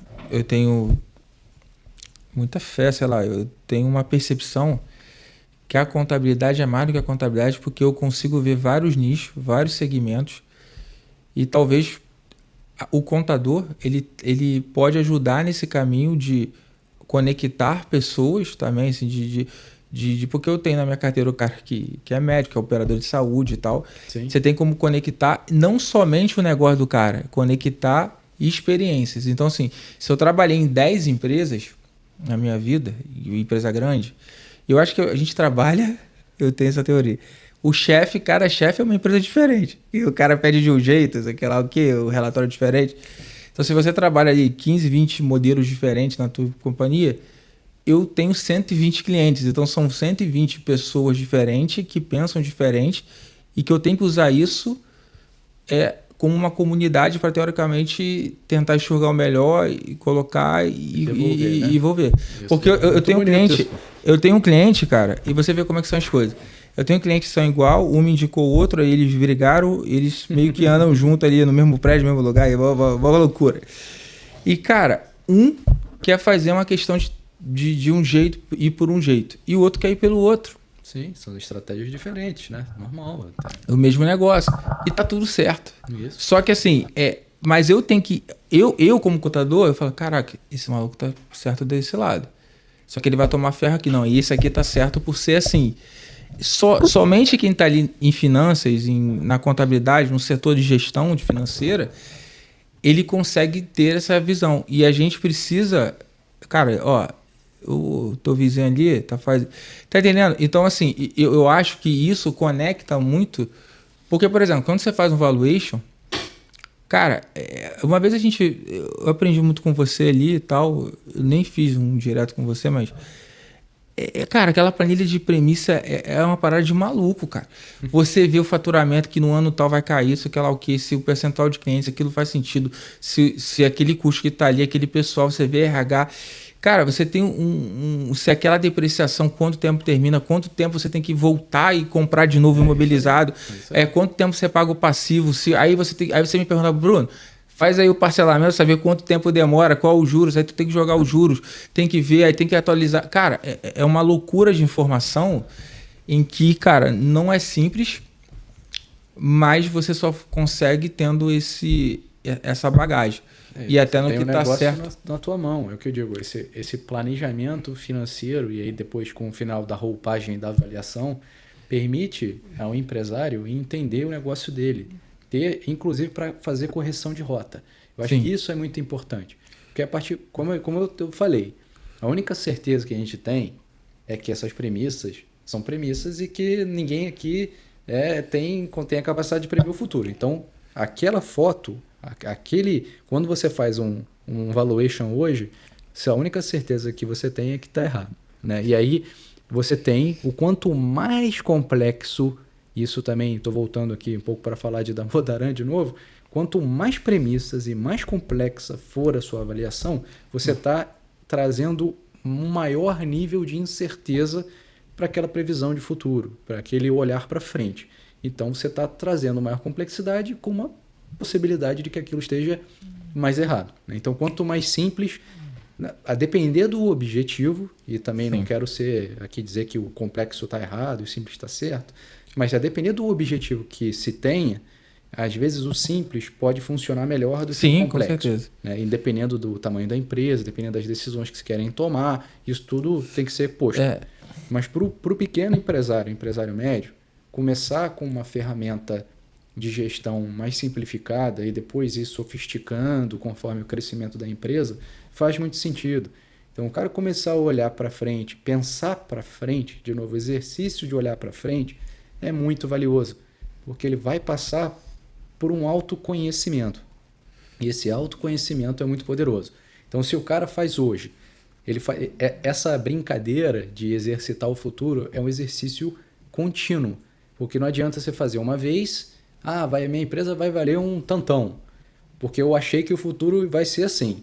E aí você pega aquilo e guarda. Aí no ano seguinte a economia muda, o mercado muda, aparece um concorrente, o teu custo de pessoas fica mais caro, os equipamentos ficam mais caros, tem tarifa de importação, isso afeta o teu negócio. Então você tem que continuar, é um exercício contínuo. E a cada vez que você refaz, você repensa. Então se você tem, ainda mais num cenário volátil como é o Brasil. E você cria metas. Não, você tem no mínimo, eu acho que antes da meta, você cria no mínimo um instrumento de comparação. Sim. Você está fazendo um exercício contínuo e aí você consegue tomar alguma decisão de falar, caramba, por que da primeira vez que eu fiz, eu achava que ia ser isso aqui e agora que passou o tempo foi diferente? O que aconteceu? Daquele momento que eu fiz até agora que eu estou refazendo. Sim. Então, caramba, isso vai melhorando também a sua capacidade de ser assertivo. Sim. Existem premissas que estão fora do controle. Premissas macroeconômicas. Pandemia. Enfim, é isso. Pandemias, fatos, né? Cisnes negros acontecem.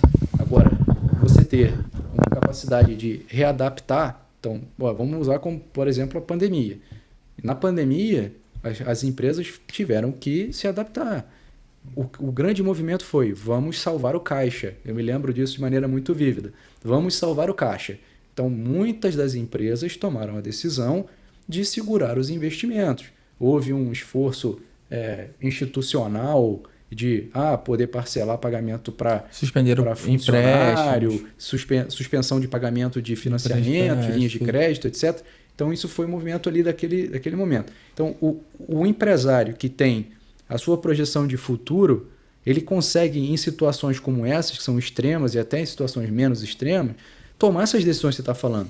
Porque ele fala assim, cara, eu quero comprar uma máquina, vamos usar uma padaria, eu vou comprar um segundo forno que eu quero produzir mais, porque eu sei que, eu espero que no ano seguinte eu vou comprar mais um forno, vou crescer, e aí eu vou ter que contratar mais algumas pessoas, vou comprar mais insumo, parará. Aí passa o ano e ele viu que o faturamento daquele ano não foi suficiente. Então ele consegue falar, opa, eu não vou comprar esse forno agora, deixa eu ver se eu consigo me reposicionar, prefiro trabalhar minha estrutura de custos, prefiro avaliar se eu tenho que migrar para algum outro caminho aqui. Então isso possibilita para o médio, para o pequeno, tomar essas decisões de adaptação. E isso é muito mais olhar para frente. Se você tem uma avaliação de empresas ali, que de novo, a gente tem que desmistificar, fazer isso como algo complexo. Se você tem minimamente uma métrica de valor, que é efetivamente tranquilo. Então, eu queria dizer, você não trouxe aqui os valores. Vamos lá, só para a gente colocar. Existe o múltiplo de EBITDA. Existe muito. Não, vamos botar uns 3 ou 4 que é mais utilizado. Múltiplo de EBITDA. Esse é um. Eu acho que é o mais direto, assim. Você pega lá a receita, faz a primeira linha que a gente fala. Depende do múltiplo. Existem alguns múltiplos. Aí você tem que ver o múltiplo que é do mercado. Pode ter múltiplo, por exemplo, de faturamento. Quanto que é o faturamento? Aquela empresa fatura 100 mil. Tá. Normalmente, se compra uma empresa dessa... Por 8 vezes o faturamento. 4 vezes, 5 vezes o faturamento. Então, a empresa vale, se for 100 mil, 400 ou 800, dependendo do múltiplo. Né? E aí você tem insights aí de finanças, você tem lá alguns múltiplos de mercado, de quanto vale. Então, você pode usar isso como baliza. Para empresas pequenas, você tem algumas questões de tamanho, etc., mas isso é quase que uma negociação. E lembrando, se o motivo da avaliação é vender, ou saber, ou comprar, ou só negociar uma parte, as premissas mudam muito e é sempre uma negociação. Assim como se compra e vende um carro, uma moto, um apartamento, etc. Tem um ganho. Cada um tem uma visão. Quer dizer, cada um tem uma visão. Você vai dizer que a sua empresa vale 4 vezes, ou vai dizer que vale 3. Mas aí eu quero te fazer uma pergunta direta e tu responde diretamente, porque já está indo para o final. Por você pode colocar como se fosse você ou qualquer coisa. Cara, por um empresário que está endividado, tá? E ele tem uma opção de vender a empresa. Eu sei que tem que se avaliar um montão de coisa, né? Quando... eu te perguntei, eu falava, vai ser direto, mas essas coisas não tem como ser muito direto, que são várias premissas que você tem que colocar. Mas o ponto é o seguinte, até onde vale a pena, então, vamos reformular um pouquinho melhor, até onde vale a pena você vender a sua empresa? Que você acha assim, cara, vale a pena eu vender, porque no teu entendimento você acha que você vai pegar um novo negócio, se você vai... Até onde você vale a pena para o empresário tá assim, fala assim, cara, eu acho que se você estiver nessa situação, vale a pena vender. E aí você pode colocar da forma que você quiser, dívida ou não, você pode botar a questão mais estratégica ou não. Então vamos lá, assim, existem várias casas que vivem de fazer isso, comprar e vender. Quando a gente fala... E por que uma pessoa é importante? Por que você acha que uma pessoa não sangraria o início do negócio e compraria pronto e pagaria por isso, por pagar pronto? Caramba, são duas perguntas. E pra gente encerrar e a gente... Senão vai ficar 2 horas, então a gente grava de novo aqui. Existe um ponto ótimo, né? Dependendo do objetivo. Essa é uma pergunta muito subjetiva, tá? Quanto que vale a pena vender a empresa? Em que momento vale a pena vender a empresa? Então, se você tivesse uma empresa grande, em que momento você venderia? Não, eu vou responder com algumas práticas de mercado aqui. Existem casas que vivem de fazer isso. Comprar e vender, comprar e vender, comprar e vender. Né? Isso se vê muito em fundos de private equity. Né? O cara compra uma empresa, uma participação, passa um período e ele tem que vender. Né? É assim que ele monetiza com ativos de risco. E ele vai para outro negócio. Porque ele é um fundo, ele tem que dar retorno para quem colocou dinheiro naquele fundo. Né? E aí a gente lembra daquela camada de possibilidade de investimento, onde você falou que sempre o melhor é a empresa, eles vivem nessa última camada, que é a camada de maior risco. É a camada da incerteza de retorno total, é onde tem mais risco, e aí você tem a possibilidade daquilo dar certo ou aquilo não dar certo. E aí você tem, inclusive, com a perda total do capital investido, o que acontece dependendo do tipo de fundo também. Né? Porque você tem fundos que têm uma vertente para ativos de maior risco e fundos com uma vertente para ativos de menor risco, inclusive de maturidade. Você tem fundos de capital semente, você tem fundos para empresas que têm um potencial de crescimento rápido, você tem fundos que querem empresas mais maduras e que, ou porventura, têm dividendos, enfim.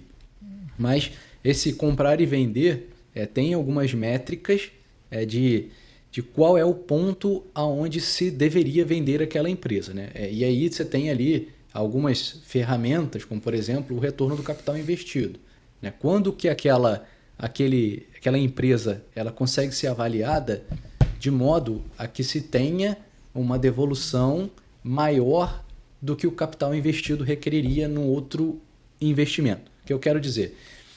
São opções de investimento diferentes, né? Então, qual é a baliza que eu tenho que ter para entender se aquele momento é o melhor momento? É de cada um, né? Então, eu posso dizer, olha, eu posso ter um target de rentabilidade, então eu acho, o meu melhor momento de vender é quando a minha empresa estiver devolvendo o meu capital investido num percentual X, ou vezes tanto. Isso qual é a métrica que você vai utilizar, porque essas casas trabalham com essas métricas, né? Eu tenho que devolver o retorno de tanto. E aí ela avalia o capital investido, chegou no momento, esse é um ponto ótimo onde eu vou reciclar meu capital, que é o que você falou, tirar meu dinheiro daqui e botar para lá. Grandes fundos fazem isso, fundos de private equity fazem isso, compram e vendem, reciclam capital, compram e vendem, reciclam capital. E algumas com o movimento de ter menos risco, né? O momento que eles conseguem, que eles chamam de fazer o de-risking, ou seja, tirar mais risco do negócio, automaticamente você tem uma taxa menor, e aí você desconta uma taxa menor, e aí você tem uma avaliação maior. Se você pega uma empresa que ela está desestruturada, ela está em turnaround, ela está estressada, você pega essa empresa, arruma ela, quando ela arruma ela fica com menos risco, você tem uma taxa de desconto menor, que ganha você tem um valor maior. Então, essas empresas vivem de fazer isso, reciclar capital. Para o mundo do pequeno e médio empresário, esse é o público-alvo aqui. Quando que faz sentido vender ou não? Isso é muito difícil responder. Eu não queria deixar essa pergunta aberta, por isso que eu fiz primeiro, coloquei primeiro a prática de mercado de comprar e vender. Mas isso para o pequeno e médio empresário depende muito. Porque mistura muito pessoal, né? É isso. A pessoa é o sonho dela viver daquilo. Aquilo é o que ela gosta de fazer. Como é que ela vai abrir mão do que ela gosta de fazer? Né? Não. É só um dinheiro que eu coloquei naquela empresa e eu quero vender. Tá bom, você tem possibilidade de lucratividade melhor em outro lugar, você tem possibilidade de retorno, né, melhor em outro lugar, você recicla teu capital. Ou não, eu estou satisfeito com o risco que eu tenho ali, aquilo me dá um retorno que eu considero adequado, vis-a-vis a minha taxa de retorno, porque isso é diferente de cada um. Cada um tem sua taxa de oportunidade, quer ver sua hurdle rate ou taxa de oportunidade. E aí cada um tem essas decisões de acordo com o que vai fazer com o dinheiro. Tá bom, eu vou tirar dali e vou botar onde? Eu vou botar na renda fixa, vou aplicar em outro lugar? Não sei onde é que eu vou alocar esse dinheiro. E isso é uma coisa... Cara, se a gente vai ficar falando aqui 500 só para colocar... Me recorda a segunda pergunta. Segunda é quando você está falando da vender e quando alguém tu acha que compraria uma empresa. Como valeria a pena o cara ir lá e investir para comprar? Eu acho que é a mesma decisão. É a mesma decisão. Porque por que você vai comprar uma empresa? Tudo passa pelo eu tô falando assim, né? O cara não quer fazer o início ali. O cara já pega ali uma coisa, por exemplo, pega uma escola que já tem 100 alunos e aí o cara vai pagar ali 1 milhão e fala, cara, beleza. Isso tem uma teoria que é uma teoria acadêmica, que é o BBB. É Build, Buy or Borrow. Você constrói, você compra ou você toma emprestado. Essa é a metodologia que é o direcionador desse tipo de decisão, desse caso. Né? Então, se você tem... eu vou construir, né? Eu vou desenvolver alguma coisa, eu vou construir. Isso toma tempo, normalmente. Né? Então, toma tempo. Eu vou fazer do zero, eu vou implantar um negócio novo, eu vou construir do zero. Normalmente, isso toma tempo. Você precisa ter os recursos, alocar os recursos, desenvolver, construir, maturar, e você tem uma série de riscos alocados para esse fato de você montar do zero. Então, na teoria, isso deveria demorar mais tempo do que você comprar pronto. O outro, que é o borrow, tomar emprestado, ao invés de eu fazer dentro de casa, eu consigo me associar com alguém para fazer aquilo. Né? Então, vamos dizer aqui, eu sou um escritório de contabilidade, eu posso montar um escritório de auditoria. Poxa, eu vou ter que contratar pessoas, eu vou ter que criar uma marca. Isso é o fazer, é o construir, é o build. não, eu posso me associar. Eu conheço um cara ou com um escritório de contabilidade, utiliza a estrutura dele. A gente faz uma aliança aqui, uma estratégia de aliança, onde ele me recomenda, eu recomendo a ele. Eu acho que isso, então, é bem, bem legal. Tudo bem, e é uma estratégia. Essa é uma estratégia de você borrow, você toma emprestado e você, né, troca. Você faz uma aliança estratégica para isso.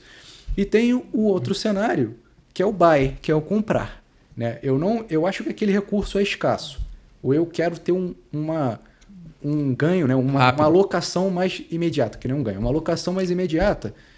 Eu sei que aquele recurso não existe muito no mercado, ou na verdade ele pode também ter uma certa abundância, mas é estratégico. Eu quero pegar isso que já é produzido e colocar e englobar diretamente, ou eu quero expandir para algo novo imediatamente. O tempo é mais curto, eu compro. Então isso passa por essa decisão. Sim. E aí eu não queria entrar muito na teoria, porque cada um desse BBB... Não, mas eu acho que a forma mais simples, quem está comprando na minha cabeça é o seguinte: eu tenho 1 milhão no banco. O cara vai lá e me fala que tem um negócio que me rende 20 mil de dividendos. Eu tô falando no cenário de pequeno empresário, tá? Que assim, não é tão simples assim, que você tem que entender o negócio, você pode afundar, aí você tem que estudar o negócio. Mas assim, eu acho que é o ponto seguinte: quando você compra pronto, você já sabe ali quanto é que você tem de material, quanto você tem de receita, custo. Se você vai acreditar naquilo ali ou não, outro. Mas aí, Bruno, é isso que eu estou te falando. Assim, eu já tive experiência. Eu sou muito procurado por amigos, né? Que já se ferraram. Cara, em diversos, assim, como você falou, né? Você atende diversas pessoas. Eu não sou consultor disso, mas justamente pela minha experiência de já ter vivido isso, não que eu seja supra-sumo de nada. A minha experiência de ter vivido isso em muitos lugares, acabam que algumas pessoas me procuram para me perguntar. E aí perguntam, pô, cara, vale a pena isso, não vale? Ou faz para mim. Eu tive, ao longo da minha vida, uma série de experiências ajudando as pessoas. E eu estou falando aqui pro bono, hein? Sem receber nada, pro bono. As pessoas iam para mim, pô, Gabriel, tem uma empresa aqui que eu, tô pensando em colocar dinheiro, acho que vale a pena, parará. Eu falei, tá bom, cara, deixa eu dar uma olhada. Eu dava, assim, e não precisa, você tem mecanismos mais rápidos. Olha só, os riscos são esses. Você já analisou A, B, C, D, E? Às vezes analisei e tal, não sei o quê. É muito complexo você comprar uma coisa pronta. Você está confortável com isso? Cara, não sei se eu tô, não. Então pensa.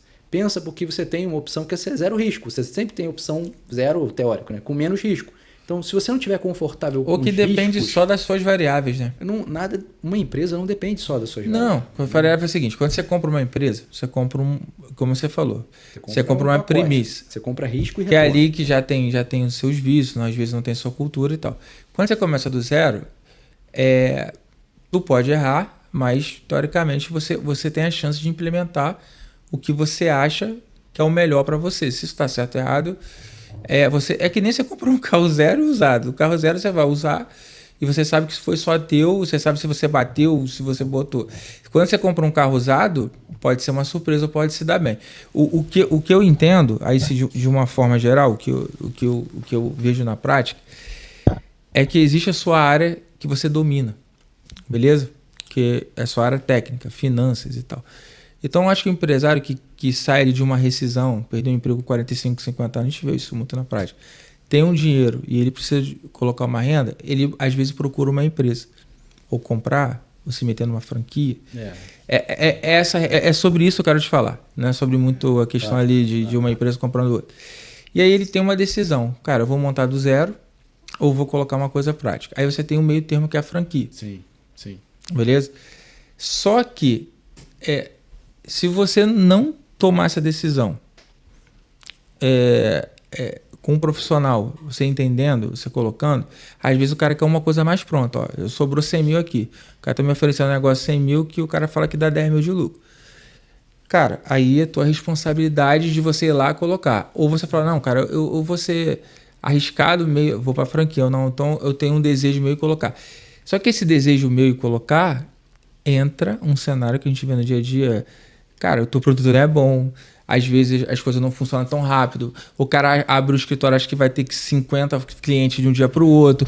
Eu tinha uma visão de implementar essa controladoria. No início, você sabe disso, mas aí tu fala, cara, aí eu já perdi tempo de mandar um balancete legal, o cara, pô, não quero ver isso não. Aí tu fala assim, cara, deixa eu me adaptar aqui ao mercado, tentar colocar aqui até praticar mais ou menos o... Aí depois, no segundo momento, eu vou colocar. Então, eu acho que tudo você tem um planejamento, recolocar a rota. Mas quando você inicia do zero, é uma parada sua. Você vai projetando, você vai estudando e o risco é seu. Quando você compra usado, né? Usado não, mas você compra uma situação, cara, eu acho que às vezes é bom para um cara que é menos aí, que o cara não colocar, mas tem todos os riscos. A situação toda que eu acho é você depender ou não daquilo para viver. É isso aí, é isso aí. Você não acha? Eu vou fugir um pouco, vou falar mais a minha visão pessoal do que profissional. É isso aí que eu quero te falar. Eu acho que assim, quando numa situação como essa que você falou, a pessoa acabou de perder a fonte de renda dela, né? E ela era uma pessoa que não... Ela, na teoria, né? Existem pessoas que têm um caráter empreendedor e tem pessoas que não têm uma característica, né? Uma característica empreendedora ou não.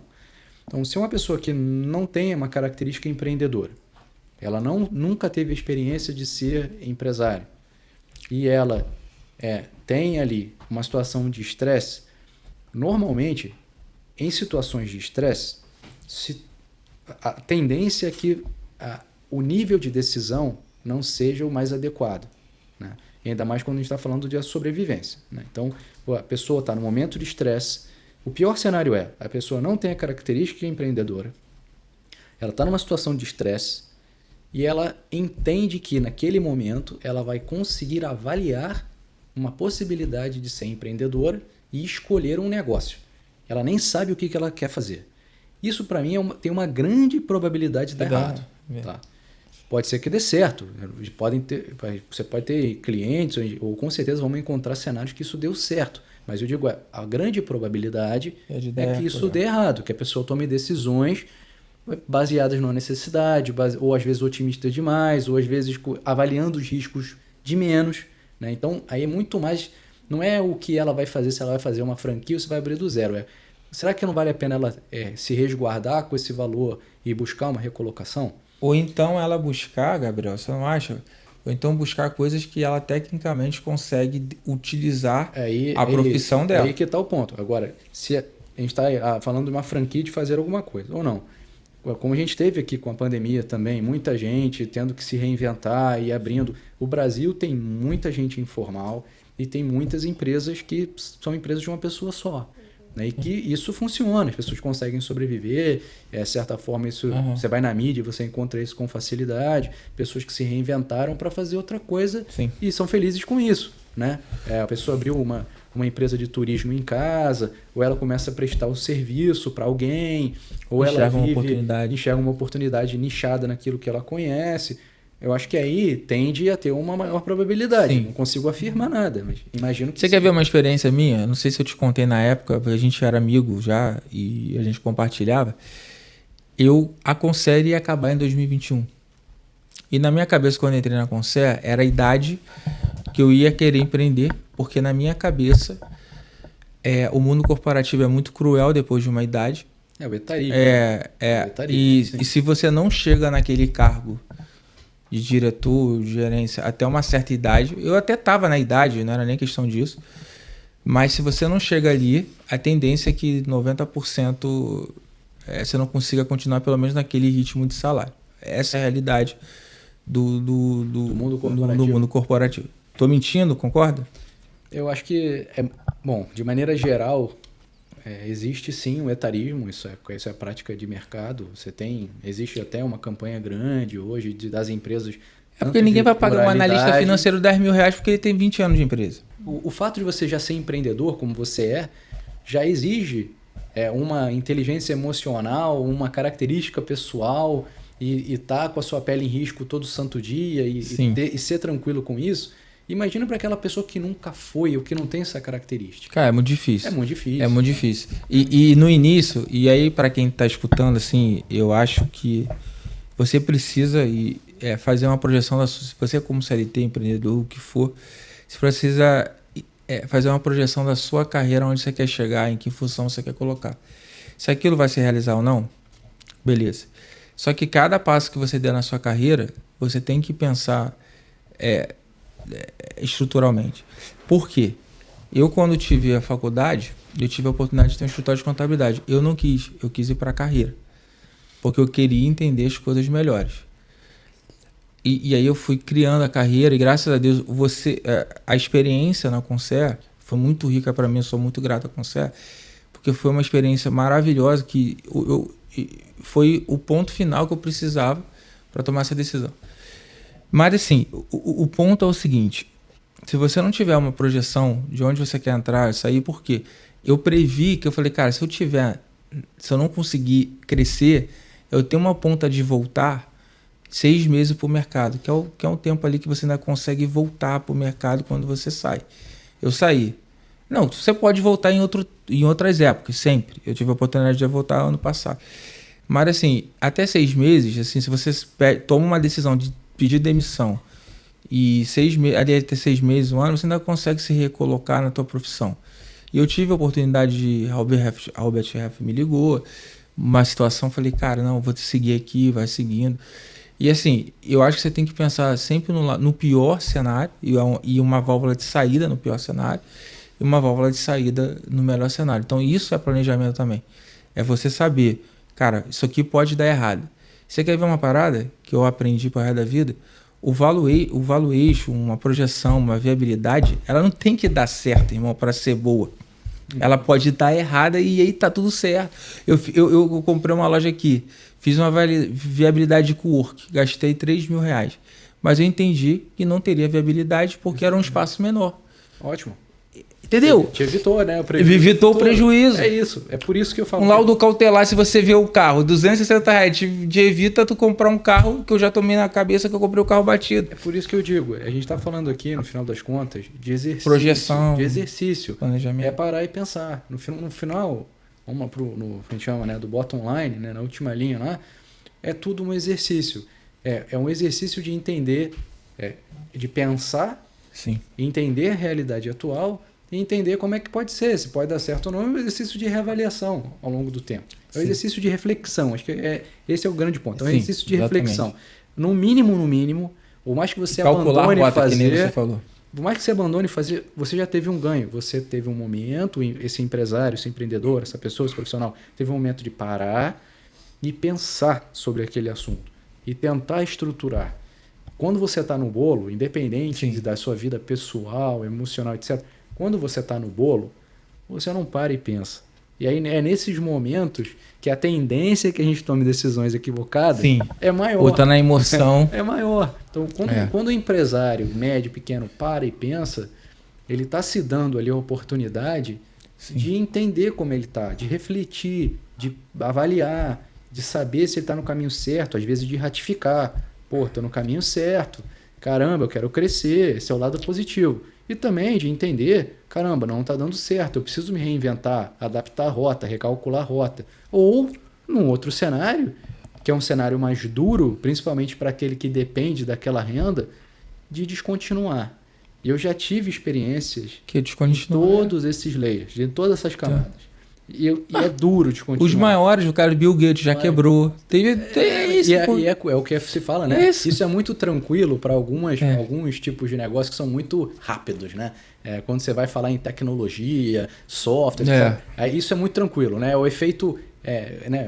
Aquele empreendedor rápido, né? Eu vou lá, tenho uma startup, essa startup eu aprendo, parará, quebro, eu faço a segunda, aí faço a terceira, e isso aí acaba sendo muito mais comum. O que eu vejo existe ainda um preconceito com o quebrar, mas aí voltando, tirando essa questão do preconceito por quebrar, ou a pessoa se sentir fracassada porque isso, quebrou. É muito psicológico, exatamente. É muito emocional. É muito emocional. E é aquilo, né?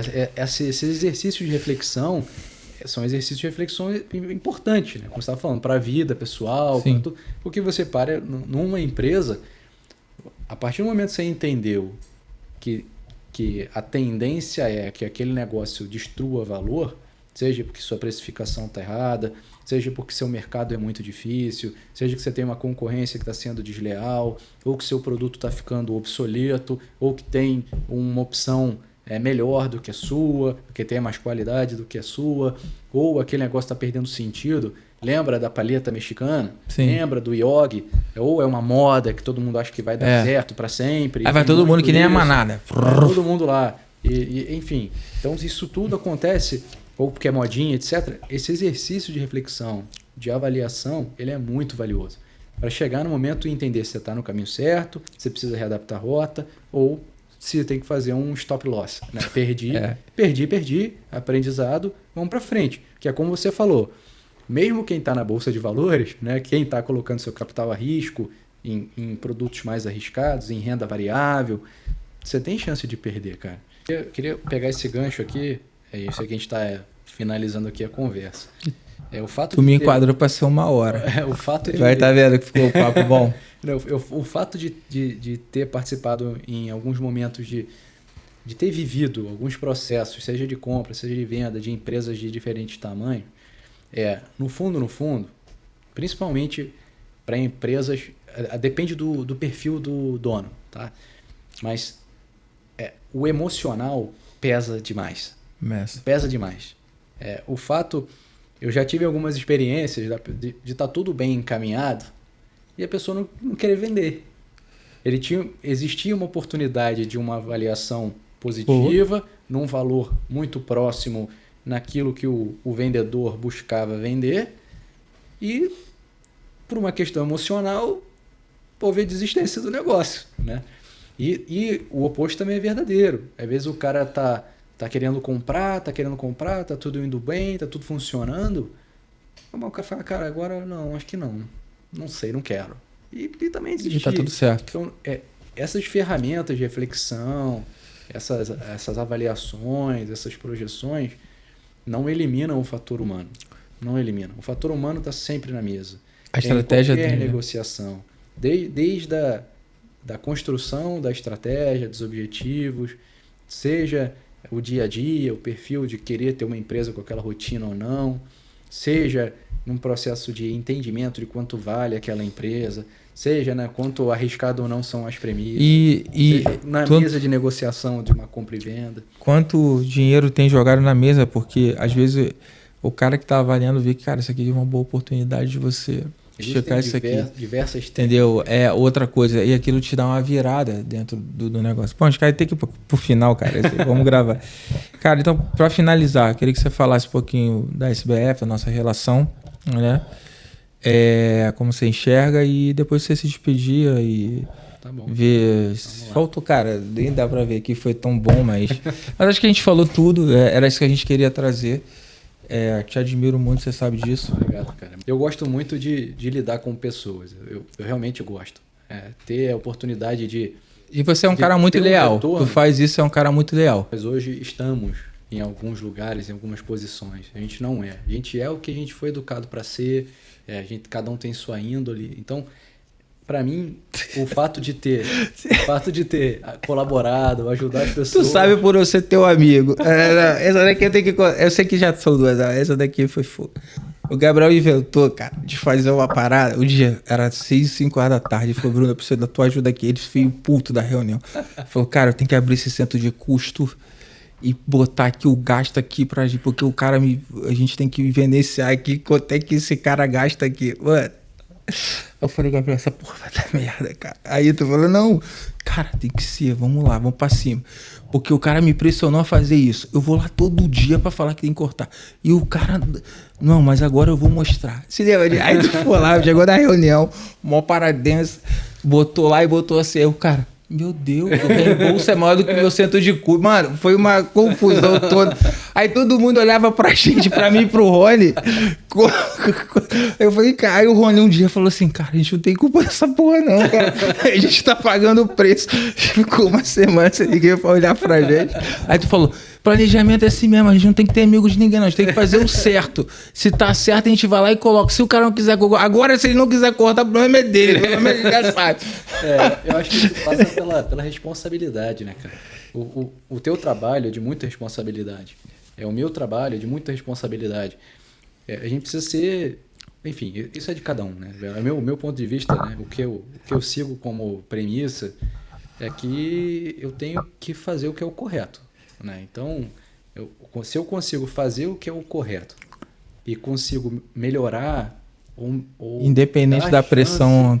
Não, a pressão, cara. A pressão vai existir, seja quer maior pressão do que o empreendedor que está vivendo da sua empresa? Acho que não tem mais pressão do que isso. A pressão da sobrevivência, para mim, é a maior pressão.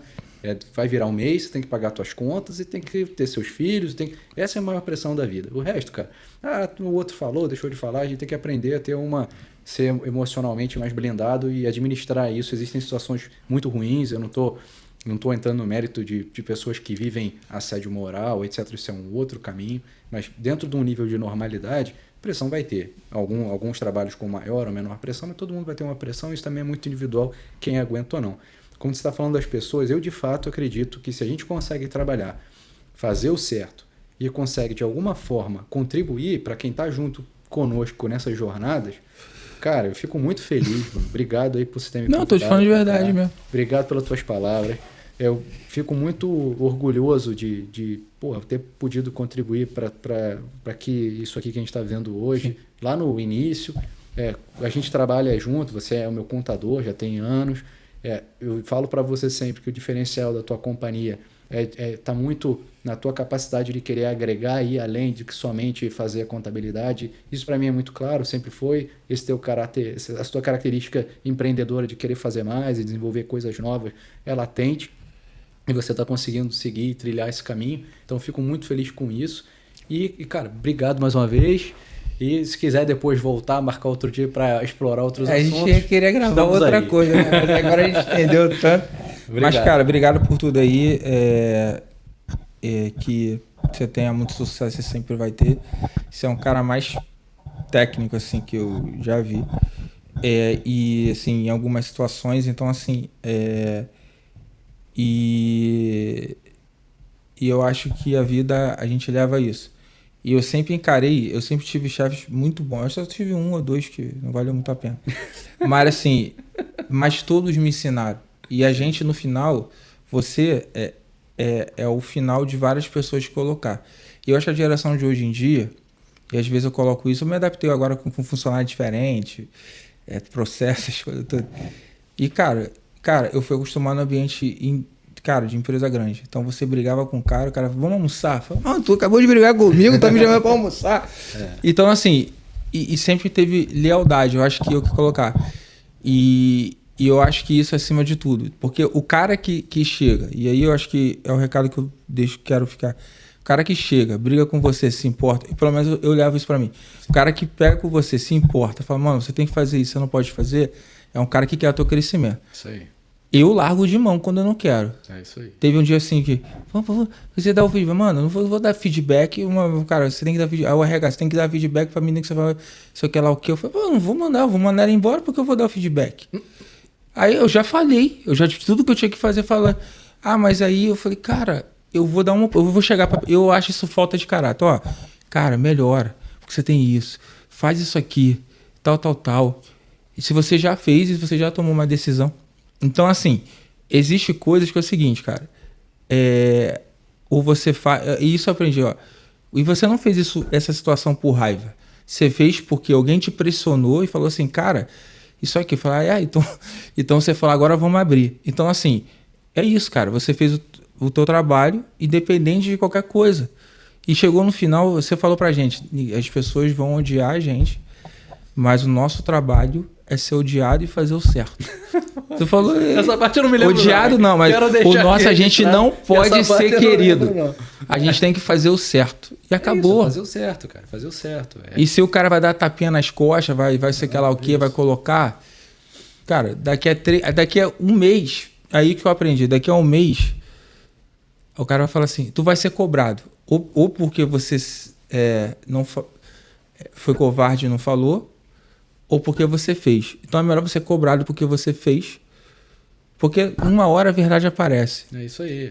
Essa é a regra que eu sigo. E se você faz aquilo com bondade, com coração, sem querer sacanear ninguém, sem querer passar por cima, mesmo que você erre, que você pode errar, você, assim, faz parte do teu trabalho. É isso aí. Entendeu? Se você não expôs ninguém, você não colocou, não botou situação, colocou lá. Isso é muito verdadeiro, Bruno, para tudo, porque...